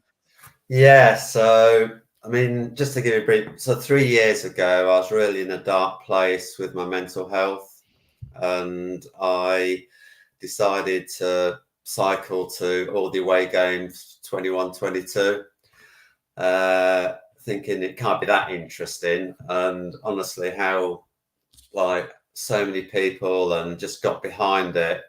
Off the back of that, I then thought, I'll just cycle to every ground in the country, like 5 leagues, 116 grounds, 5 weeks, which nearly broke me, but I survived it. And that was it. I'd done every ground. That was it. And then we got promoted to the Premier League. And someone says, and one of the players says, you got to do the Premier League. It's like, so I did the Premier League last year. And once again, it was just incredible. I mean, I've raised about £38,000 the last 3 years for various charities. So supporting homeless charities like a local hospice, but obviously for myself with my own struggles with mental health. So as much about raising awareness for these charities as it is for raising the money, and the money is just staggering in itself, but just to be able to sort of help with that. And so yeah, I'm having a season like normal fans, going on trains and coaches and having a beer. But so, and the other thing I've done is, so I wrote a book about my first year, and there's a new book coming out in December, which is called The Hatters, Hills and Heroes. And obviously a big part of the book is the whole Tom Lockyer story, the Bournemouth experience. Yeah. And it's really just talking about the last 2 years. And I mean, the football club have just been absolutely incredible how they've supported me. And it's just been, and as you guys were, I mean, basically what you guys did and the football club did, and how you sort of like supported the club and Tom. And so you guys are quite the story of Bournemouth and what happened to Tom is quite a big part of the book, which I've shared. I mean, I always sort of, obviously now we know Tom's good, I always joke with Tom, he made me cycle to Bournemouth twice. Yeah, of course you would have done. Yeah. And when I see him, we do have a joke about that. But no, I mean, just I'd never imagined 3 years ago that it had just raised the profile and raised so much money for so many great causes. And yeah, it's just last 3 years have been incredible, and I literally can't thank everyone enough. And I'd never have like some of the things I didn't expect was the friendship I made, the people I've met, and it's just been an incredible 3 years. So and obviously I've conversations with Craig, and I've done a few interviews, and it's just it's been a great experience. Yeah, no, it's inspirational, Mark. It's great to hear, obviously, all the good you've done for the charities and everything like that. So Big up for Luton. Let's hope you guys can turn it around. Let's hope you get the result tomorrow against Watford. And take care of yourself. And hopefully we'll get you on again sometime soon when you're having a promotion party back to the Premier League. Oh, and funny enough, I was interested to see your big debate about what was the best comeback, us or Everton. Yes, we did do that. Yeah, we did cover that recently, and I did have a wry smile about that and think, flashback memories of like how could it be? But no, it's but thank you for having me on. It's been a pleasure. It's just really nice to speak to you, and yeah, I mean what you guys did for the football club and for Tom and everything else, it will never be forgotten. And I think there's a bond there from what happened. And so yeah, just a thank you to all the Bournemouth fans and everyone connected with the club. It will always be remembered. Yeah, no, it definitely will be. And it's all good to hear that Tom's doing well. And good luck for the season. And hopefully we'll get to speak to you soon, Mark. Great. Thanks very much. Good chat, Mark. Thank you, Mark. Cheers, Mark. Bye. Bye-bye. Okay, so on to the next one very quickly. We'll get this one covered off, which is the Shrimps. Now, I don't know how much. I know Ryan's pretty knowledgeable on this. Ryan, did you want to take the lead on this one? Yeah, I mean, we can do it. It's all going wrong. Where is it? There it is. Did you want to go through this one, or do you want me to go through? Yeah, well, I mean, we can go through. Yeah, have we got more slides for this one? Or I can't remember. Just a bit on the ownership, obviously the Bond Group investments. So basically, Morecambe have also had a bit of a issue with their ownership. Bond investments. They've been trying to sell the club since September 2022, but no deal's been concluded. The club's boards of directors have urged them to sell the club, and they have actually warned that there will be a disaster if they didn't. The board has also said they had no confidence in the ownership. The club's been deducted points, which we know that always penalises the fans directly more than probably the ownership normally. They've been deducted 3 points to fail to pay their players on time. The ownership have been fined £10,000 and they've got a suspended £20,000 fine. They're also operating under a transfer embargo, so things aren't very good at Morecambe as well. They've got player discontent there. The club has forced the captain has described the club, the running of the club, as a shambles, and there's been a lot of fan abuse towards the ownership. Basically, now the EFL must approve any prospective new owner of the club or of a club. The process obviously involves submitting future financial information to demonstrate how the club will be operated and where the funds for the club will come from. So they're in a right little pickle up in Morecambe with this. The club's actually called for the directors to sell up back in May of this year. But nothing seems to have materialised. So basically, we were hoping to have a Morecambe fan on with us this evening, but unfortunately, they couldn't be with us. Hoppy is the channel. I've just added that to the chat. Basically, he sent us a video just to give us a perspective on the fans' thoughts of what's going on at Morecambe. So yeah, this is Hoppy, and he's going to give us some more information on the stuff that's going on at Morecambe. Good evening, lads. Thank you for having me on to talk about Morecambe's ownership. It's been pretty shoddy so far, but I prepared a few words, so I'll talk to you about Morecambe's ownership.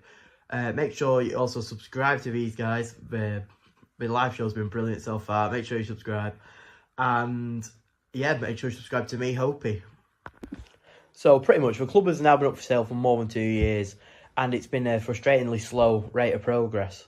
The saga pretty much started to breed a feeling of stagnation around the club, despite there being a lot of good staff in place at Morecambe.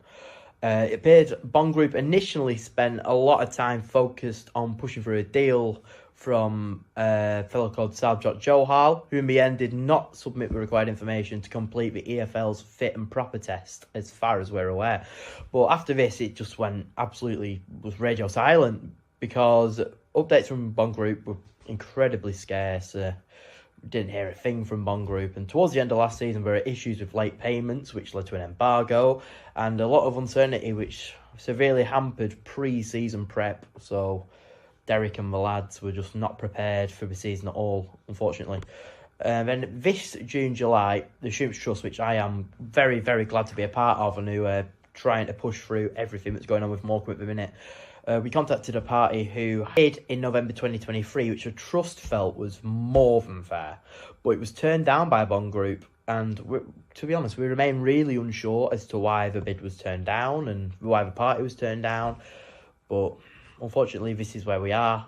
We remain really hugely frustrated with the lack of information and apparent lack of progress from the sale and what's going on from Bond Group and Jason Whittingham himself, because we've not had much progress at all, or promises that something's going to happen, but we never get anything further.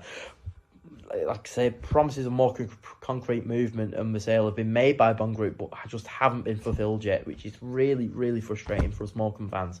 Despite having a very, very good board, brilliant staff members, things have just started to stagnate, and the uncertainty over the ownership has meant we've got very little scope for forward planning. So Derek can't plan for January, and he's come out and said previously, what does January mean to me? We are skint, absolutely skint, and that is the fault of the owner. But unfortunately, we are in this situation where we are now, and I can't really see us moving forward unless a new buyer or a new owner is put in place. But we can only do that if a suitable bidder comes forward and an offer's accepted and we pass the EFL test. Considering none of that has happened at the minute, we've not had anything concrete or official, but we can just assume that obviously something's going on there, but we're not being told.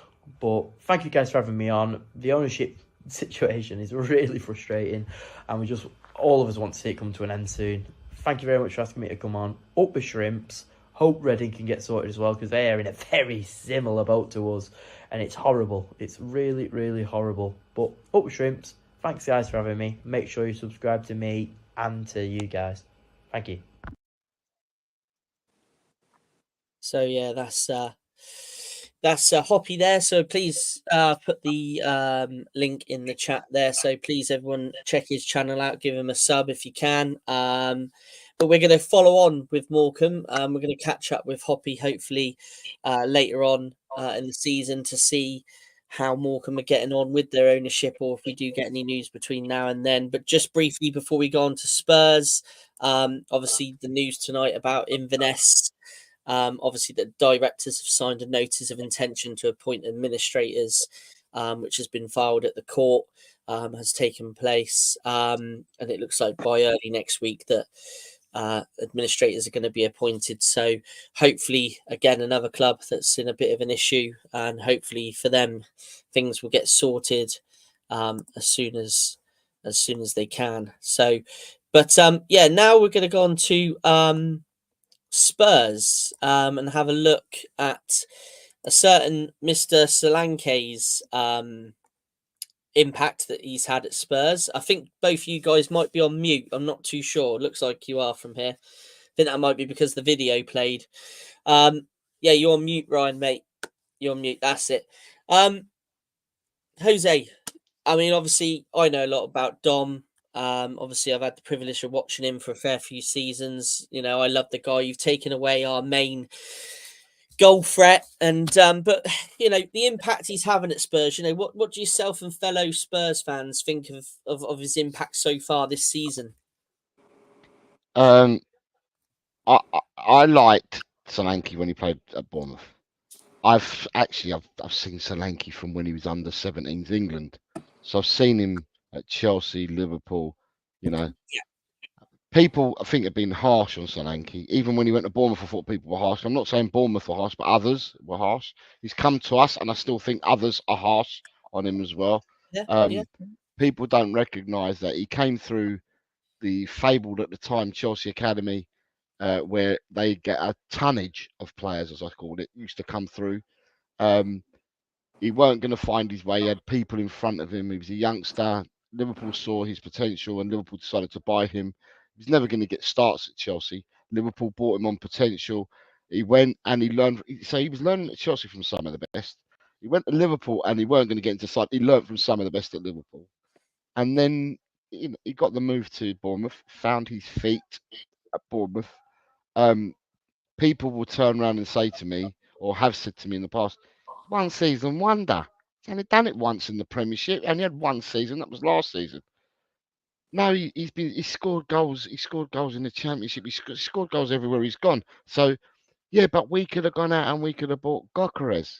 What, spend 80 million on Gyökeres, who did exactly the same as what you're telling me about Solanke. He had one season at Coventry City, and then he's gone to Portugal. Solanke did it for Bournemouth in the Prem. So, you know, the arguments for me don't stack up. If you want to measure apples for apples, let's measure apples for apples and not apples for pears. So for me personally, I'm not going to talk about the whole fan base because all fans are different, but the majority of fans that I speak to are really happy with Dominic Solanke. Like I said, I watched him last season, and I've seen him play before last season, and I think Solanke's a very, very good player, and he's very pivotal into the way and the style that we play.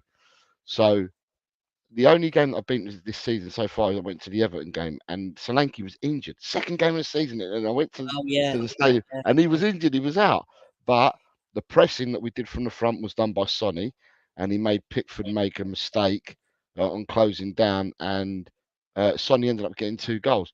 But then Solanke then came back in after that, and when watching Solanke up against Brentford, the pressing from the front is Solanke. Solanke's a spearhead for that. Arsenal, we lost 1-0, but Solanke was a spearhead. I saw Solanke in the first half absolutely murder Saliba. Balls were being fired at all angles to Dom. So people are firing into his chest and that, and he was holding off Saliba, trapping the ball on his chest, bringing it under control, and then laying it off and playing players off. The guy has got skills. He's a very good player. And some people underrate him. I didn't, because I knew what we were getting. And I look at it and I think to myself, so before him, we had Richarlison.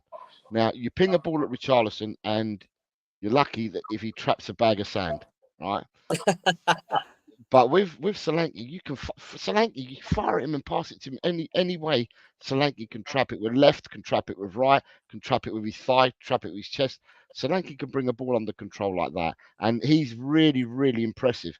Now, obviously, playing with you guys at Bournemouth, he'd already built playing patterns, relationships with the players, and that's basically what he's got to now do at Tottenham. He's only played 6 games, and in them 6 games we haven't had a settled front three. We've had players out with injuries. Sonny's gone out, Odebert's gone out, Solanke's played with Johnson, Solanke's played with Werner, he's played with Son, he's played with Oderbert. So he's not played with all of them. You've got to learn each other's playing styles and passing patterns and stuff like that. It will come. There's another channel that there was a chatter, someone in the chat on another channel, and he was a regular of this other channel, and he's not a Tottenham supporter, and he turned around and he said, Solanke's not going to score 15 goals this year. And there's a charity that they're running on this channel, and he bet 500 quid to whoever would take it that Solanke wouldn't get 15 goals this season. Now, I straight away turned around and said, he'll get 15 by Christmas, because I'm including Europa League and I'm including the Carabao Cup. So, because he never specified it'd be just the league, he said 15 goals. So I said he'll get them by Christmas, and he's on what, 2-3 goals now, and I fully expect Solanke to carry on scoring goals as he builds up the relationships with other players. I think he will go from strength to strength. You've got a couple of people in. I told people I was coming on, so you've had a few people come on here. Yeah.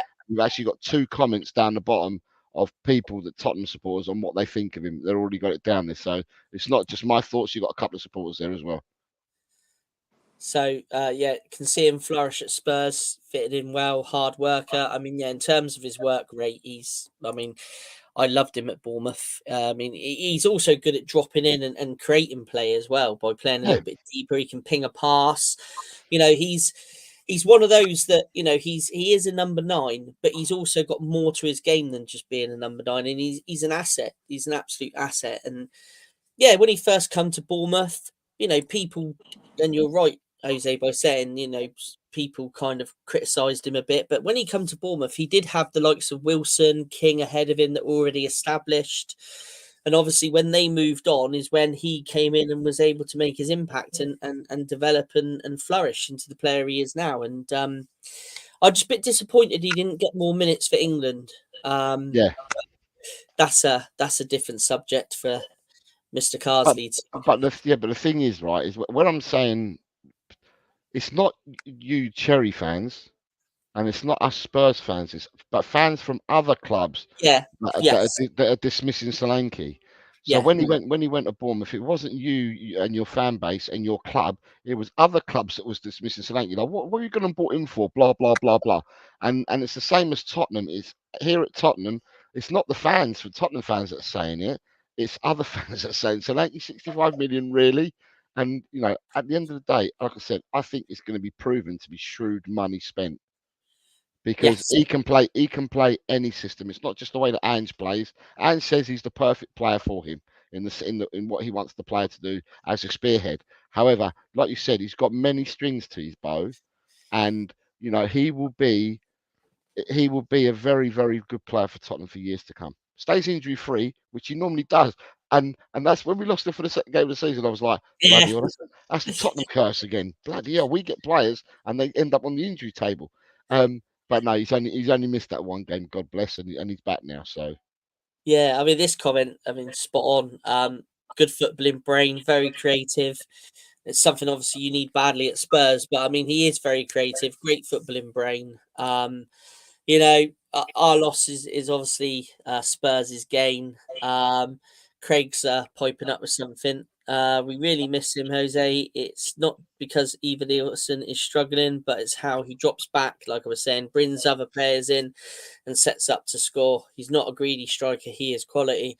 He does do that. He does bring other players into the fold as well. Being Spanish, I'm going to tell you now, Craig, don't fear. You've got a top manager in Iraola. Right, he's a top boy. He's a top boy. He's a very, very good strategist as well, and a very good coach. And he makes players better players.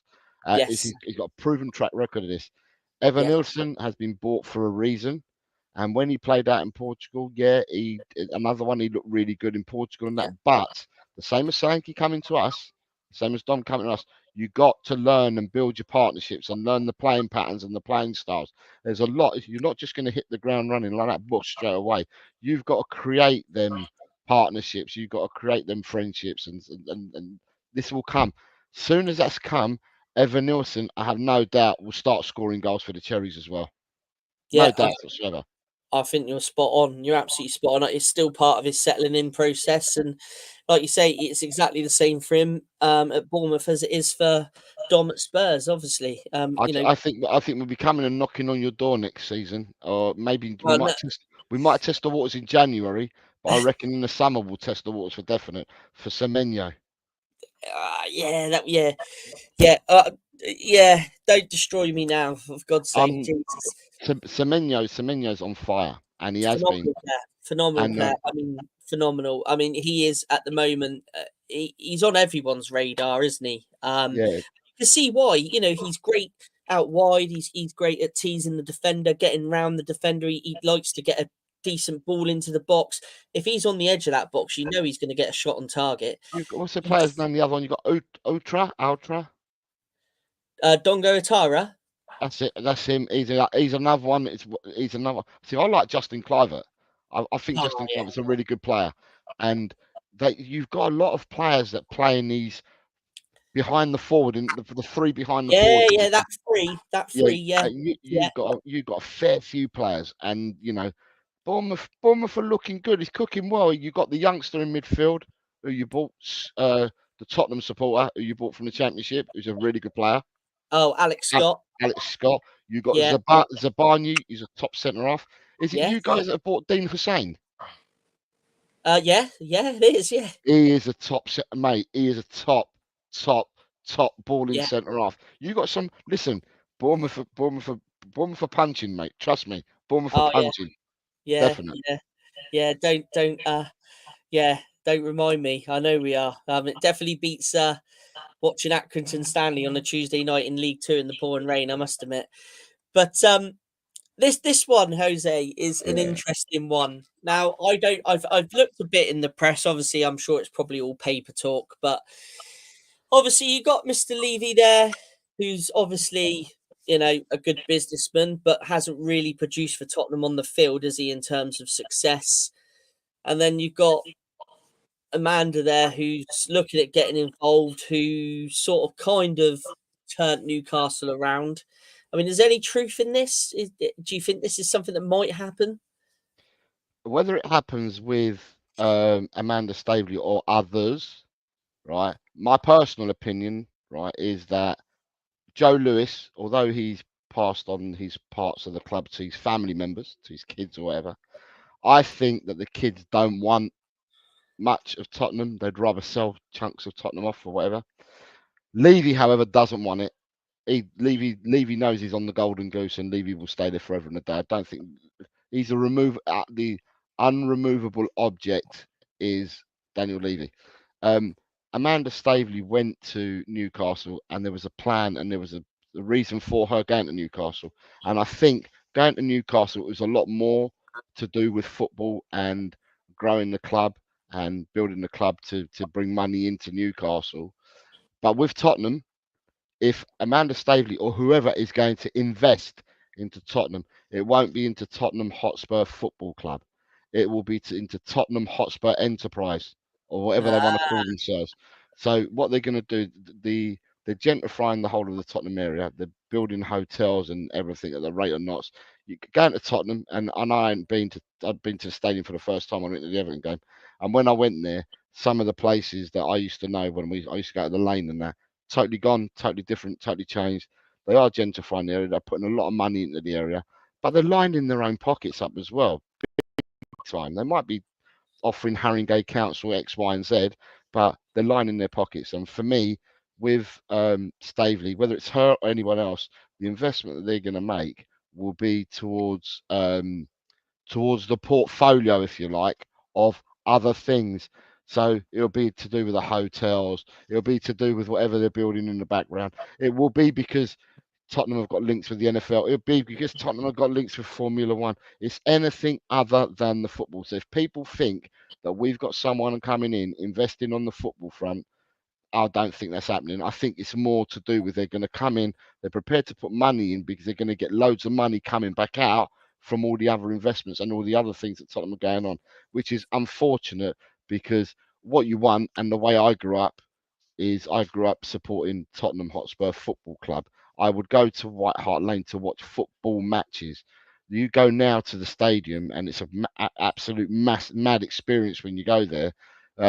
But when you go there, you go to the club shop to go and buy merchandise, and you go in and you're buying Formula One gear, or you're buying NFL stuff, and it's all about how many concerts they can have and all that. So Daniel Levy talks a good game and has done for many years. Says, yeah, we'll invest in the first team, blah blah blah blah. Okay. So Brighton went out and spent just over 200 million this summer transfer window. Were you telling me that Tottenham don't rake in more money than Brighton on match days and for everything else? They certainly do, and I can tell you they probably do it about 8, 10, 12 times over on match day revenue alone than what Brighton does. Brighton spent 200 odd million pound, and I look at other clubs on as well, and I just think to myself, where are they getting all their money from? Because we bring all the revenue on the side. Now I know we've got to pay for the stadium, right? But we've got an absolutely sweet deal on the lowest kind of interest rate payment back. I think it's something like 2%. It's absolutely absurd. No one will ever get a deal like this ever. No companies get 2% like what Tottenham got. And at the end of the day, I know we've got to pay the debt off, but You know, at the end of the day, I want to see my club do well. I want to see my club thrive. I want to see Tottenham Hotspur Football Club at the heart of this. You go to any London underground station or any London overground station for that matter, or on bus shelters or on buses, you've got welcome to Tottenham Hotspur. And when you start looking at what's on the brochure, spot the football player. That's all I'm going to say. You can spot everyone else, but spot the football player. So that's my opinion that you've asked me, and I think it's shared by quite a lot of people. And we think the investment is to do with the gentrification of the area, and it's to do with putting in money to get money out quickly, and it ain't got nothing to do with football. Whereas for Newcastle, it was different. It was to do with the football side and to build up the revenue streams for Newcastle, which she did do. Yeah. Well, Ryan, that's obviously we were slightly discussing it earlier, so it's good to hear Jose's views on that. But I mean, my view was completely different, wasn't it, earlier? I mean, I thought maybe she might go in there and just concentrate on the football side, but obviously not. Yeah, I know you got some quite strong views on it, haven't you? Yeah, no, for me, I'm on the other side. I think for me, she's clearly coming in to make as much money as she can. She's not interested in the football side, so yeah, it's pretty clear, isn't it? Really, I think. Well, Daniel Levy might be a good businessman, but I think he has really let down the fans massively, who really want to win trophies at Tottenham, and I think it's a case of. From what I've seen, he seems to disregard the fans as not even people, and just takes advantage of them basically. A lot of Tottenham fans want to win trophies, and he's not delivering that. And but yeah, for me, the Staveley situation, she's clearly coming in because, like you say, the things around the stadium that have been developed, she just sees a lot of money that she can make out of it, and I don't see how this is going to impact Spurs positively on the football side of things moving forward. Yeah, well, I'm glad I understand a little bit more about that now, to be honest. Because, but yeah, I honestly had this vision that maybe it might have been kind of like a Man United thing. She comes in, takes control of the football operations, and Tottenham would have some success. But obviously, that's shot me down, and obviously, that's not what's going to clearly happen, unfortunately, for Spurs, because really Spurs has got everything, hasn't it? I mean, cracking stadium, a decent playing squad. It's just trophies, isn't it, really, Jose, that you guys are missing, isn't it? Yeah, but we need a trophy. We need a trophy like 75 years ago. We just need a trophy. I take any trophy at the moment. People say, "Would you, if you finish 17th and won a cup, would you take it?" I take it all day long. Just we need a trophy. We need to. I like to play good football and stuff like that. Yeah. And I like people that want to play for the badge, want to play for the shirt, want to play for the fans. I want players to find players like that is like hard nowadays because all the money that's involved. Players are just whores, aren't they? They go to clubs and they just make as much money as they can. Understand why, but it's not something that that I subscribe to. I want players to play for the club, play with a badge. But yeah, we need to have won trophies like yesteryear. We needed trophies long time. But the thing about Man United, what I want to touch on, has the Ineos thing worked out? Not really, has it? Well, no, it hasn't. No, it hasn't, because you've seen what they've done with the cutting of the jobs and everything.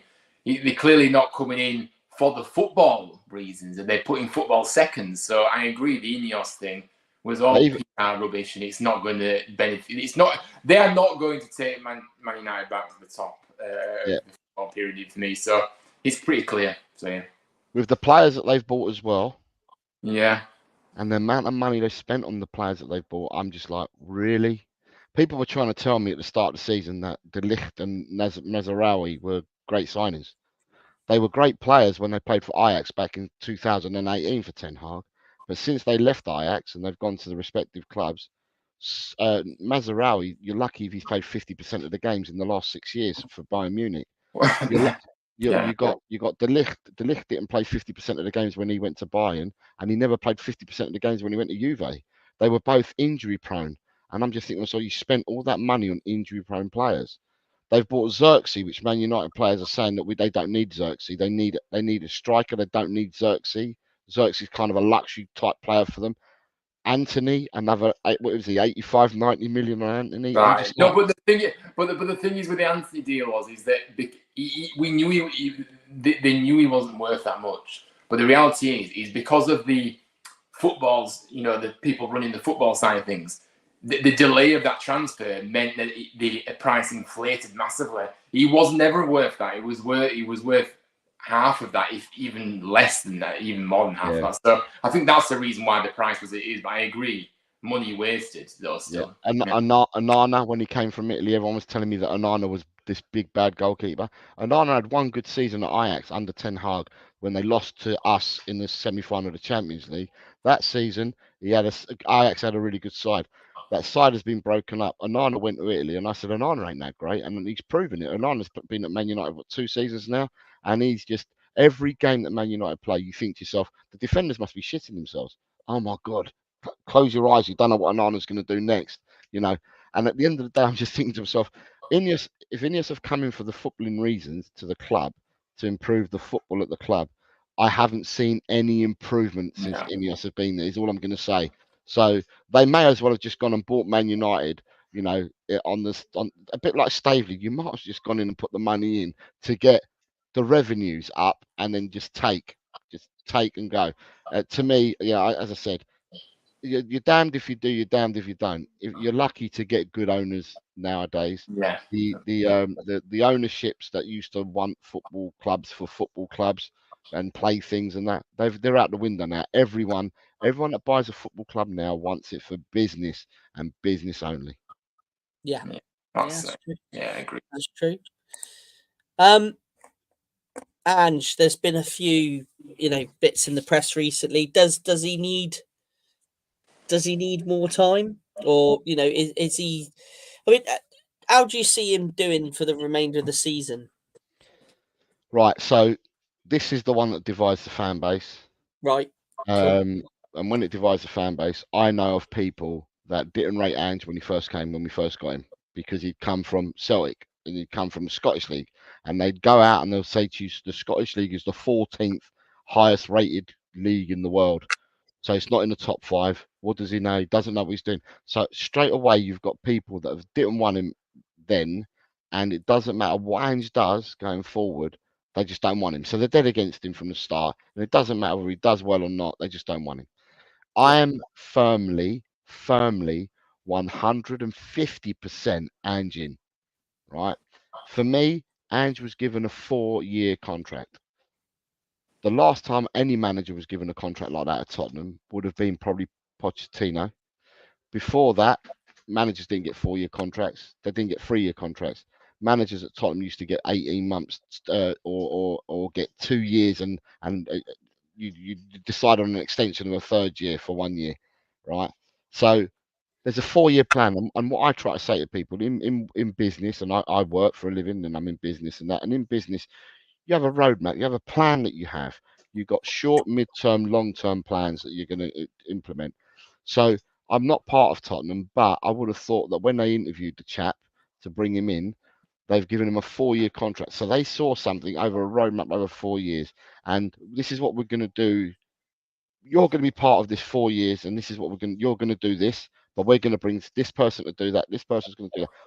You're going to be timelines. We want you to be at this stage, or we want you to do this by then, blah, blah, blah, so on and so forth. So for me, why try and get rid of someone who's building something up at the moment? Now, it's good. People use facts when it supports their argument, right? So I've heard people turn around and say, yeah, but Arteta took him the first 3 years he was there, he was 8th, and 5th. Then he got 2nd and 2nd, right? But for 3 years, Arteta changed, got rid of all the old, your Aubameyangs, your Pepes, and your Ozils, and all these players, got rid of it, completely turned the squad round, and has built his own squad. And it took him three and a bit years to get to where he's got to.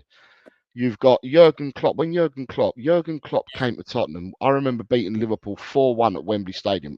Kane, Ali, Ericsson, and Sonny, we absolutely murdered them. 4-1 we beat them. And I had Dejan Lovren playing at the back.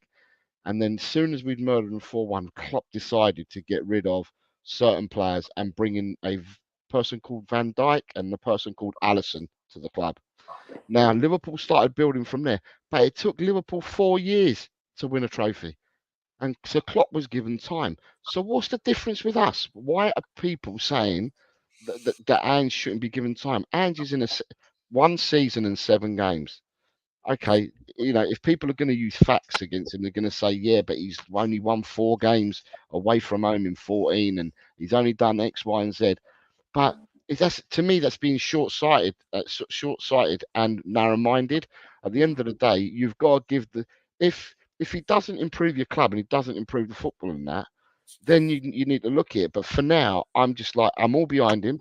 I see what he's trying to do. We're fractions, and I'm going to talk fractions because football's about fine fractions, right? We are certain fine fractions from going out and thumping teams.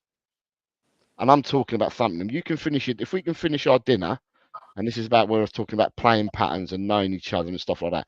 Once we start finishing our dinner and Solanke's being fed, mate, we're gonna destroy teams. We'll be out of sight against teams, and I firmly believe that will happen. So I'm 150% behind Ange. But like I said, there's a lot of people in the fan base who weren't with him when he first started, and therefore it doesn't matter whether he does well or not. I think what people get annoyed about Ange is that when Ange does press conferences, there's a lot of fans that will turn around and says he talks too much, he says too much, right? And I feel that sometimes it gets lost in translation what he's trying to say, and he's cryptic in some of the stuff that he says in his press conferences. Ange has made it clear to me from watching his press conferences, because I don't start reading between the lines and doing what other people do and become all negative. Ange, for me, for players that he wants at the club, he wants players that will play for Tottenham, wear the badge, play for the club, and want to prove themselves and be at Tottenham. He hasn't got time for the players that say, yeah, but I've got a deal from somewhere else and my image rights, they're prepared to cover X amount for my image rights and this, that. They're the wrong players to have at your club. If people are only in it for themselves, they're the wrong players to have at your own club. And so therefore, Postecoglou doesn't go for all these sexy people. I mean, there's people, he talked about speaking to a player in the summer, and that player in the summer saying, yeah, but my image rights and the other club's offering me X. At the end of the day, he's like, okay, go to the other club, because I want players that are going to come in, play for what I'm trying to build it, and play for the club. So I understand him, and I give him his props for that. He's not just going to settle for anybody to come and whore themselves at our club. So I'm fully behind him, and I just think he has to be given more time. Not given more time. I just think it's ludicrous that people are saying give him more time. I think people are shooting off the hip at the moment far too early. And I will say that the media don't help. The media don't help it either, because the media sort of like they jump on something, and some people who don't do their own research and will believe anything that's said to them. You can read something in the media and say, yeah, well, he's going then, isn't he? At the end of the day, think about yourself. Step aside from the media, step aside from everything you read on social media and everything, and think about yourself. What is it that you see?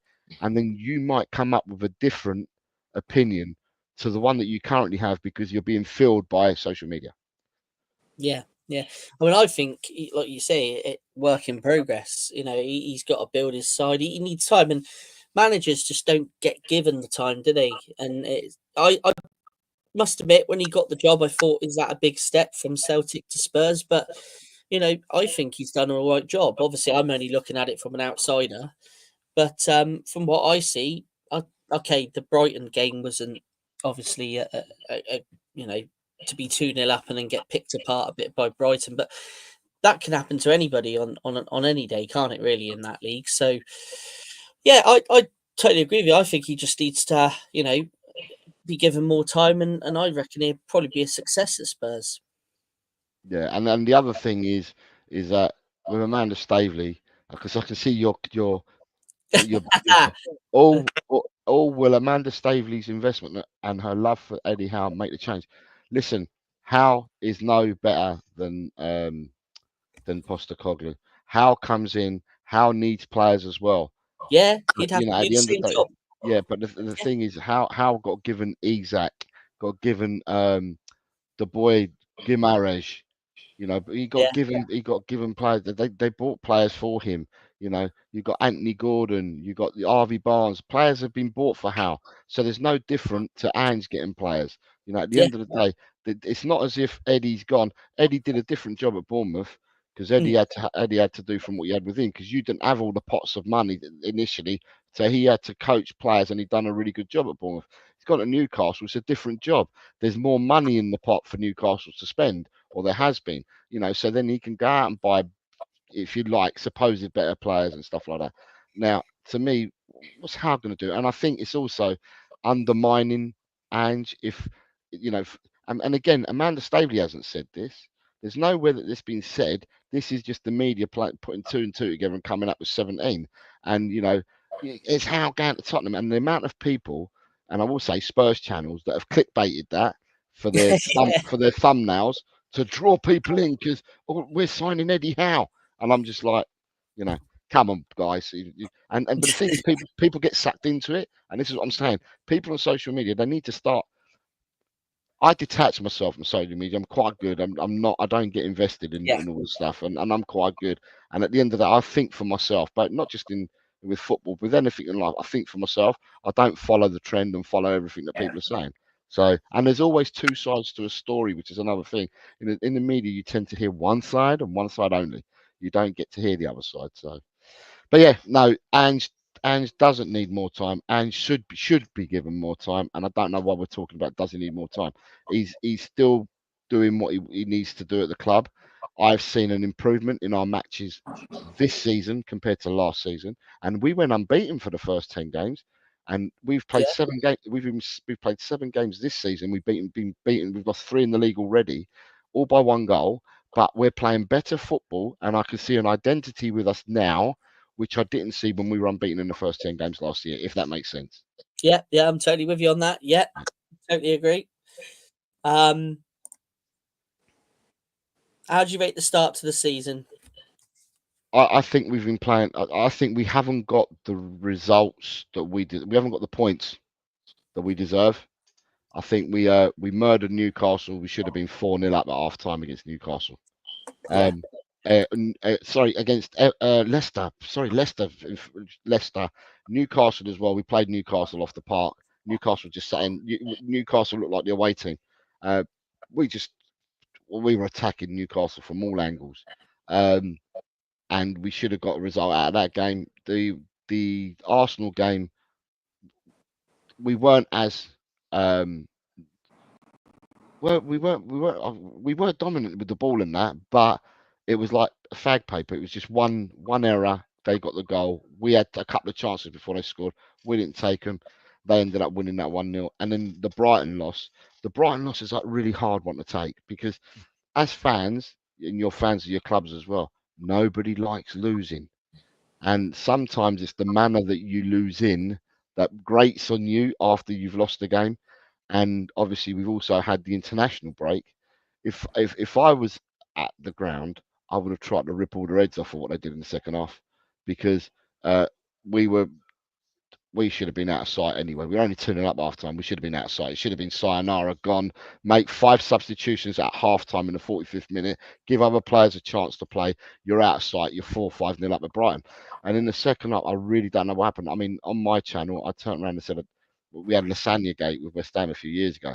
And I was just thinking to myself, did they all drink from the same mug of tea or something? What was it that they all had that made them completely come out and be different individuals in the second half to the first half? It's as if that they were all, I don't know, if they were in a trance. They didn't know each other. They didn't know each other's name. It's like they'd met each other for the first time and didn't know what to do with each other. And so that kind of felt really bad for us as a fan base, being 2-0 up, playing really good football, and ending up losing that game 3-2. And then also as well, it's not, for me, it's on the players, more on the players. But and for me, when Brighton scored their first goal after 2 minutes in the second half, they then scored their next goal 10 minutes later. For me, Brighton became dominant as soon as they scored their first goal. And within 5 minutes, I would have made changes then. I wouldn't have left it for them to score their goal. I would have made changes then myself, but then I don't get paid the big bucks because it was all Brighton. And then when Brighton got to 2-2, it was still all Brighton, and then they scored 5 minutes later to make it 3-2. And then by the time you make your subs, you unload your bench, you're 3-2 down. We'd lost the game. Do you know what I mean? So, but it does grate on you because it's the manner you lose in, and it hurts, and it does hurt.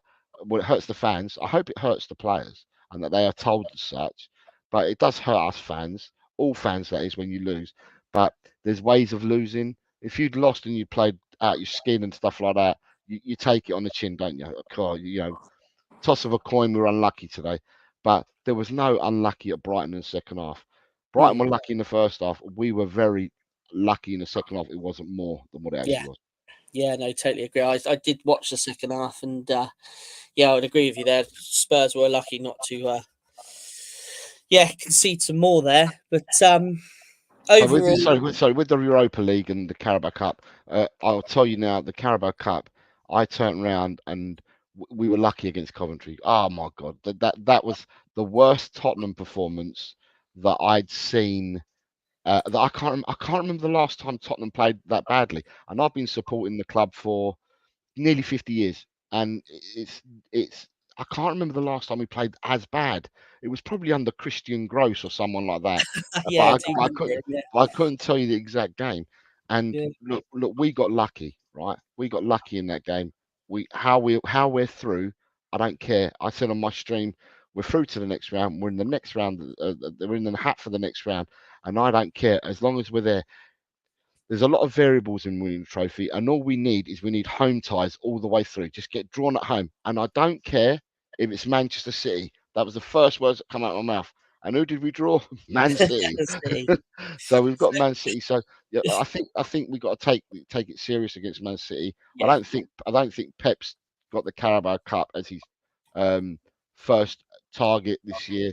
So we might see some of the youngsters, or we might see him put some of the players that haven't played as much. But Man City has filled 3 sides out anyway, so it's going to be a tough game for us. But we're at home.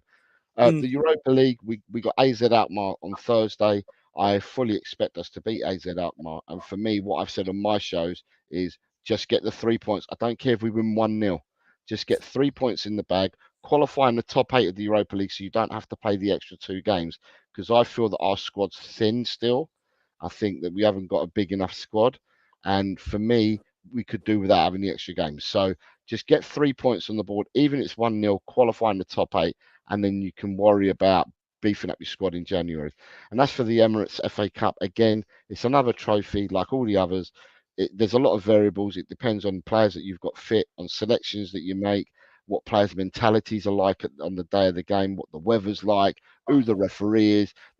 Whether you're home or away, there's so many variables to take. But, I'd like to think, but so would you two boys, because you two in the FA Cup as well. We all start with the FA Cup.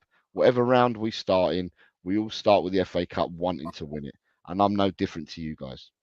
Yeah, no, definitely. It's me and Ryan were talking about it the other day, the magic of the cup, and it's something that I would love to see at Bournemouth. Definitely a cup run. But yeah, so do you see, just briefly, just finish up on Spurs very quickly, do you see a trophy in the bag this season? I'm gonna have to say yes, because we crave it. But I say this every year. Yeah. Every year, Matt, I say every year, yeah, our name's on the cup, we're going to win a cup. Now, years ago, I remember when I was younger, because I'm older than both of you guys, and I remember when I was younger, I used to say, yeah, the name's on the cup, and invariably we'd win a trophy. But then that's all since a young Mr. Levy come along, that's completely dried up. 1 trophy in 25 years under him. Or no, yeah, it's 1, yeah, because we won the League Cup in '99, but that's before he came along. So yeah, it's 1 trophy in 20 odd years. That's not good enough. It's not only is it not good enough, but when you look at other teams around you, and then you look at Leicester, who beat us to the title, and Leicester have won an FA Cup as well.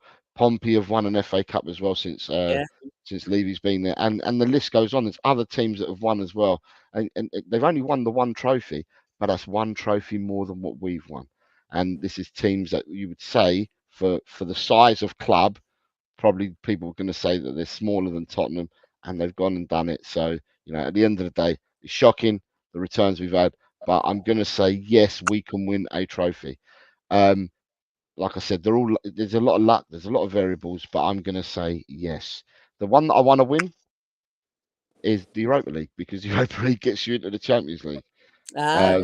And like I said, I'd take 17th now if we win a trophy, and that could be the Carabao Cup. I don't care. A trophy in 17th, I take that all day to the bank. That's fair dues. That's fair dues. Well, just briefly, very quickly before we go, we've got the fixtures for this weekend to take a quick look at. Ryan, do you want to just highlight for League 2, 1 and the Championship your games of the weekend? Yeah, absolutely. Well, Port Vale versus Fleetwood is going to be an interesting one. Certainly, Port Vale, currently at the top of League 2 at the moment. Fleetwood are kind of around 10th at the moment, but it's very tight in the league. It's very tight in League 2 at the moment, so they're certainly usually up and around there, the playoff position. So for me, I think that game definitely has to be highlighted as a game to look out for.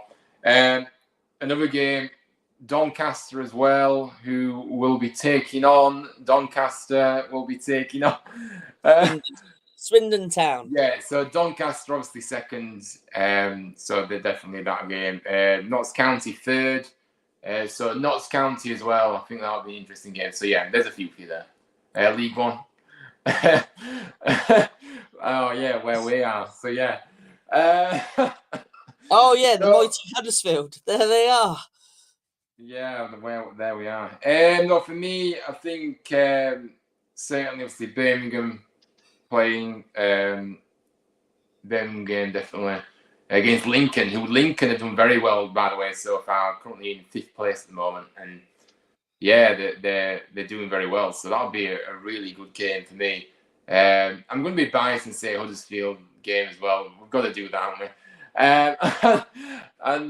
What else? Mansfield obviously doing well at the moment. I think Charlton Stockport is the one to look out for. 2 teams really doing well so far and wanting to be in them player positions. So yeah, there's them for you there. And the Championship, of course, which I know very well, but unfortunately not there anymore.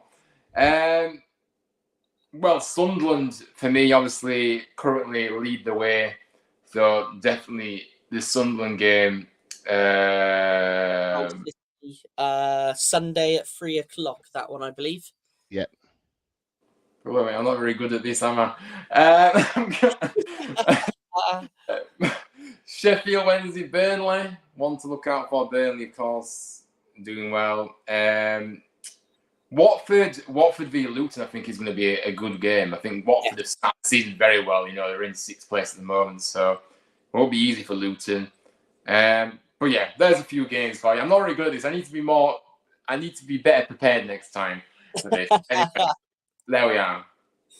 On the Premier League. I'm going to pick one here. The most important one tomorrow is Bournemouth beating Arsenal at 5:30. But other than that, I'm not really bothered about the rest of them.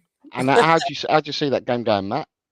It's going to be a tricky one, isn't it? I mean, I've been on Arsenal Fan TV this week. I've been on Inside Gooners on TalkSport this week, and I've said to them that the game is going to be very, very tricky. I think if Arsenal turn up and underestimate us, I think we can get something out of it. But they can punish us from all across the field. We play a very similar game in terms of the high press. So there's going to be goals in it. I mean, I've gone with 2-2 because I just can't not back my boys. But yeah, realistically, when you put your footballing brain on, it's going to be a very tough game for Bournemouth. But I definitely. How do you line up? How do you line up? Do you play 4-3-3? We play 4 across the back. Yeah. Then you got the 2 in the midfield. What, 2 holders? Yeah, 2 holders in Lewis Cook and Ryan Christie. Yeah. Then you've got 3 attacking. So you've got you'll have a winger, man in behind the striker, and another winger. So you've got 3 beyond Evan Nilsson, yeah. Okay. Yeah, and then Evan Nilsson will lead the line. I'm assuming he will lead the line tomorrow. So really, I mean, it's. And are your 2 centre halves tomorrow going to be Zabanski and Hussein? No. No, Well, not really. I don't think so. I'd imagine it's going to be Marcus Nesse. Okay. But Howson, is it, how do you pronounce it? I pronounce it Howson, but I get corrected all the time when I Yeah, pronounce it. I don't know. I'm going to say Hussein because his dad used to play for Liverpool. Okay. Oh, So okay. Hussein used to play for Liverpool, but for some reason, this guy's Spanish international. So I don't know whether he was born in Spain, but he's a Spanish international now. No, I think he was born in Denmark, and he's played for Denmark at certain levels, and now he's Okay, changed you can allegiance see to he now Spain. plays for Spain, but Yeah. his dad was Glenn. I'm sure his dad was Glenn Hussein that played for Liverpool. I'm sure that's Right. his old Okay. man. Well, he's a But, quality player. Quality player. yeah. I mean, if you like a defender, one of your back line to bring the ball out and create something. Yeah, he's a footballer. He's a footballer. He's a good footballing centre half. But so's Zabani. Oh, Zabani yeah. can get stuck in, but he's got a wonderful left foot, and he's a Yeah. really good footballing centre half as well. When you said tricky, are you saying tricky for both sides, or tricky for Bournemouth, or tricky for Arsenal, or both? Well, if they underestimate us, it could be tricky for Arsenal. I mean, but the Arsenal seem to have this thing this season where they just don't.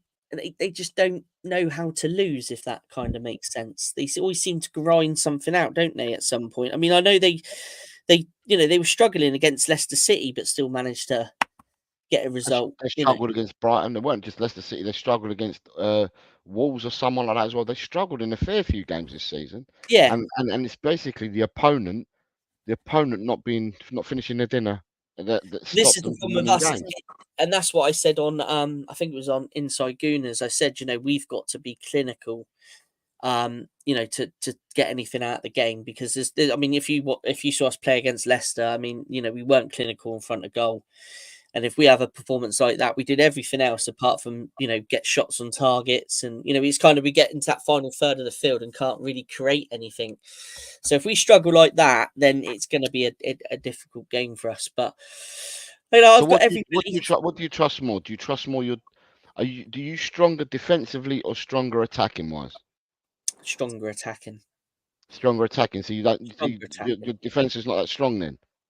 Is your defense able to keep a Jesus or a Havertz quiet? Do you know what, that for me,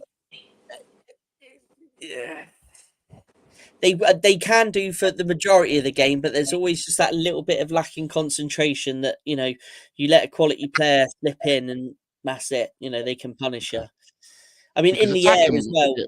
In the air, I think Arsenal might be able to dominate us in the air as well, which is going to be from set pieces.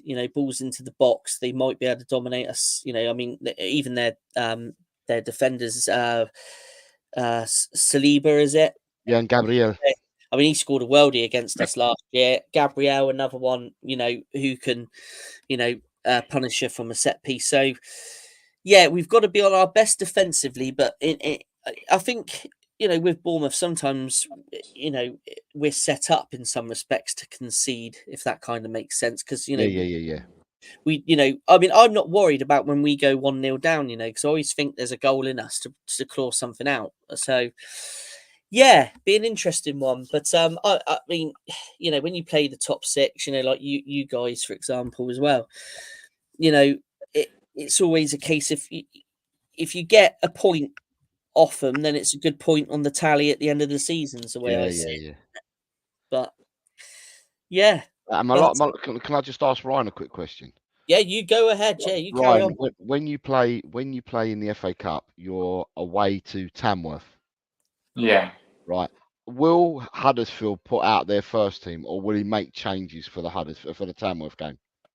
I mean, it's a tricky one, really, isn't it? Because we want to obviously go through. Because I said, I do want a little cup run. I'm not expecting just to go far, but I do think we want to get a little cup run. So, no, I think he will put out a good core group of first teamers that will be able to win the game.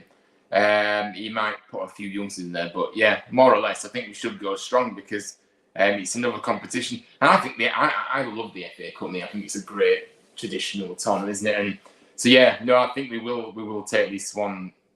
Overall, I think we'll have we'll have a few first teamers out there, absolutely. Okay, there's a reason why I'm asking, because I'm in a competition, and in the competition you can have 5 picks for the FA Cup, 5 teams that you can pick, and you score points for winning the game and score points for goals scored. Away scores double points for each goal scored, and home scores 1 goal. It's just 1 point. So I've gone in with 5 teams, and my teams are: I've gone in with Lincoln, I've gone in with Mansfield, Wrexham, Birmingham, and Huddersfield. Oh yes, come on, you backed the boy. So that's why I'm asking, because I need. They're all playing. All 5 of these teams are playing away from home, so I'm hoping that they will win and score me double points for each goal they score, because it's ranked on winning a game. You get 2 points for an away win, 1 point for a home win, but every goal is 2 points as well. So I'm looking to rack up points early before the big clubs come in. Yeah, no, but the thing is, no disrespect to Tamworth, but I think even if we make quite a few changes, I think that we'll still win the game. Fantastic. If we're professional, if we're still professional, of course, because Tamworth's in the National League North or South or something. Yeah. Or I'm going to hold it now. I'm definitely now, because that was my picks before. I did these a couple of days ago, and I'm just looking at my form now. The Huddersfield games it's on BBC. You've took the game, so it's a Friday night. Yeah. Friday night. Yeah. Because I've got Birmingham at Sutton United. I've got Wrexham at Harrogate. Yeah. Mansfield are at Curzon Ashton. Yeah. And Lincoln are at Chesham United. Yeah. So I've just thought to myself, points. Get the points in early if you can. You know what the FA Cup's like? It may spring a surprise. But may spring a surprise. It's not us that surprises. Yeah, it's not us that the underdog. You know, everybody wants Tamworth to win on Friday night, probably when we face them in the FA Cup, because everyone loves a giant kill, don't they, in the FA Cup? You know, one of those teams that you don't expect to win goes and beats somebody that you wouldn't think they would. So yeah. Anyway. Thank you very much. Well, hey ho! Just very, very, very quickly before we finish up, just some other news. Now, guys, if you've got any points on these, just shout out as we go through them quickly. Obviously, Manchester United made a hugely unpopular decision with Sir Alex Ferguson in terms of the cost-cutting drive this week. Obviously, he's been removed from his ambassador. It's his ambassadorial role, and for me, I'm going to put in here. I'm sorry. Yeah. I think this is utterly disgraceful. You know what this guy did for Manchester United, and you treat him like this. And they talk about cutting. You know, this is nothing that Ineos talking about cutting costs, but yet they're increasing the wage bill. They've given a brand new contract to Bruno Fernandes at $300K a week. But you can't, and they're cutting staff that have been there years in the building, like the training ground or whatever. You know what I mean? These are people's livelihoods that you're talking about, and you're just cutting jobs left, right, and centre just to save a little bit of money, but you're happy to pay crazy money on contracts that really, the group at Man United don't really deserve. So I think it's a disgusting decision, and I go back to it. They're all about, Ineos have come in to make as much money as they can. They don't care about the football, the history, or the identity of this club. So for me, I think it's shocking. Anyway, that's all I'm really now. So I think they're getting rid of 250 staff employees as well. All they need to do. I mean, the one thing I will say, and I don't know because I'm not close to this. I'm not, in the boardroom, but Sir Alex Ferguson is getting on a bit, and does Sir Alex Ferguson really want to be in the ambassadorial role? It could have been a bit of both parties talking to each other. It could have been, I'm not sure. It could have been, but all they need to do is sell Anthony for half of what they bought him for, or just under, because he's not worth that much. But sell him, and his wages alone and the fee that you get back for him will stop you needing to get rid of Alex Ferguson and 250 members of staff. Simple as. You reduce the wage bill by selling that one player that does nothing for you. Absolutely. Yeah. Nottingham Forest, they unveiled their beautiful new looking training ground this week. Millions of pounds been spent on it. I don't know if you guys have seen any footage of it, but they reckon that this might be the reason why Forest have had such a good start to the season. But, they've got brand new meeting rooms, video rooms, dugout seats, new change rooms, swimming pools, saunas, ice bath, showers. Everything's been revamped. A new gym, dining area, and the state-of-the-art kitchen. So Sounds lovely, but anyway, I'm not. that apparently is the reason why they're doing so well. They got pool tables and that there, so they should be training for football, not for playing pool. Yeah. Too much luxury nowadays in these training grounds. Oh, is there slightly? Anyway, moving on. Back in the day, you were lucky to find a field to train on. But anywho, Chelsea outcast Ben Chilwell. He's been linked with a move away from Stamford Bridge.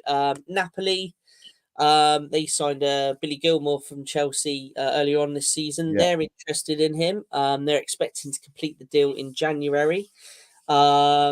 But Fulham, Palace, and Ipswich are also said to be monitoring the player.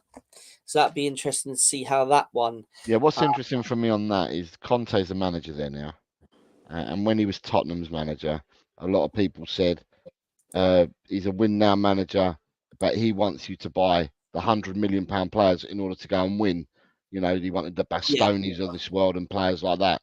Yet he's gone to Napoli, who are absolutely skint, by the way.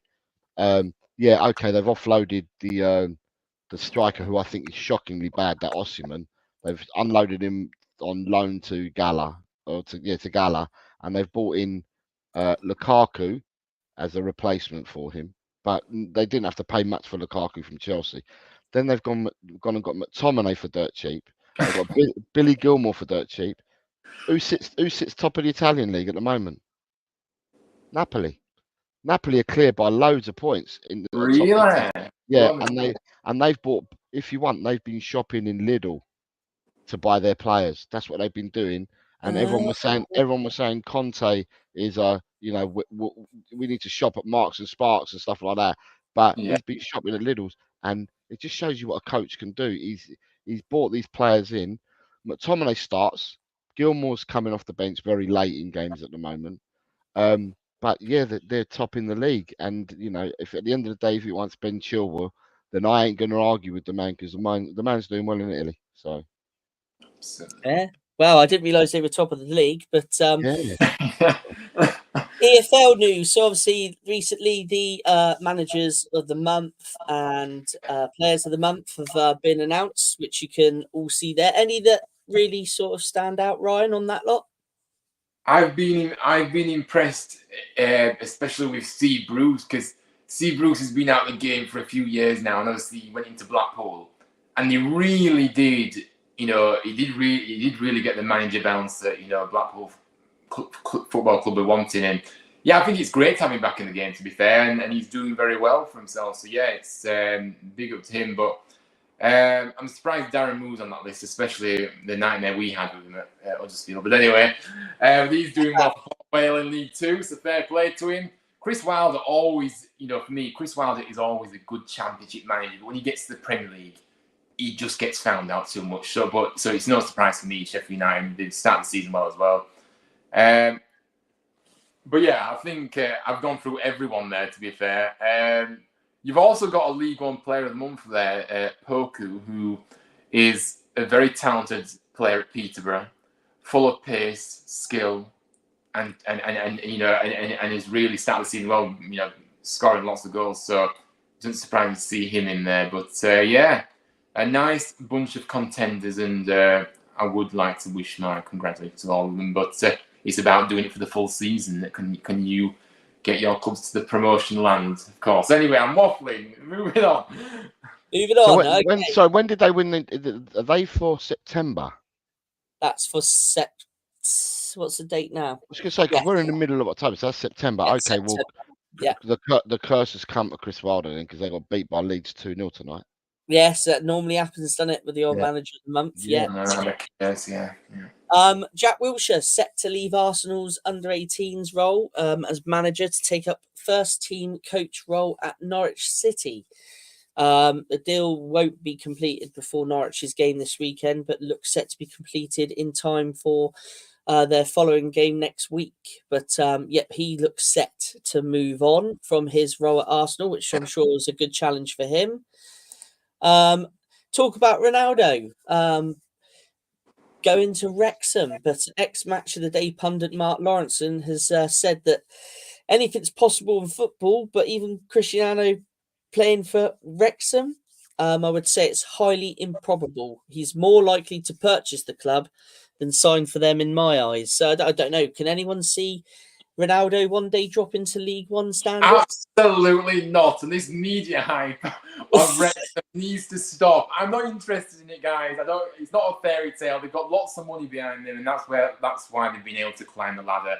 So for me, what a load of nonsense this story was in the first place, and I'm glad it's like that. Anyway, that's all I'm going to say on the matter. I'm not a Wrexham fan. Anyway, moving on. And finally, then, just to wrap up tonight, League One manager has been handed a 3-match ban for furiously squaring up to his player, which was Bolton boss Ian Evatt. He's been handed a 3-game touchline ban for squaring up to Shrewsbury Down star Morgan Feeney. He's now been punished for that incident which happened the other week. But that's it. I mean, we've discussed a lot in this sort of two and a bit hour window. And Jose, thank you very much for being our first guest on the show. It's a privilege. Thank you for staying up with us. I thoroughly enjoyed it. I'd love to do it again. It's superb. I'm glad to have met you two as well. Actually on camera rather than messaging each other and that. It's been really, really good. And I wish you every success in your shows, guys. But more than if you need me again, I'm happy to do so. Definitely. I think I was quite right about the timings before we started the show. You were very right. Yeah. I mean, obviously, trial and error. It's only our first one doing these. This was action packed. You had a lot. When you started telling me the run sheet, I was like, "You've got a lot to get through." There's a lot. But the thing is varied as well. So you keep people hooked, if you like, because you're changing, you're varying it. It's not the same bubble that you're talking about the same thing all the time. And because of that, it's great. Do you know what I mean? So fantastic. Well done. Great concept. No, thank you, Jose, and thank you for joining us. And Ryan, thank you for preparing, obviously, this show with me. And obviously, we will be back next week for our next show, which I believe we'll be doing on the Sunday next week. Yeah, it's my birthday next week. So happy birthday. Happy birthday. And thank you to everybody that's commented. Thank you to all our guests, Johnny from Reading, Mark from Luton. Big shout out to Hoppy for sending us a video with his thoughts on the Morecambe situation. Again, thank you, Jose. And until the next time, guys, tune in and we'll see you soon.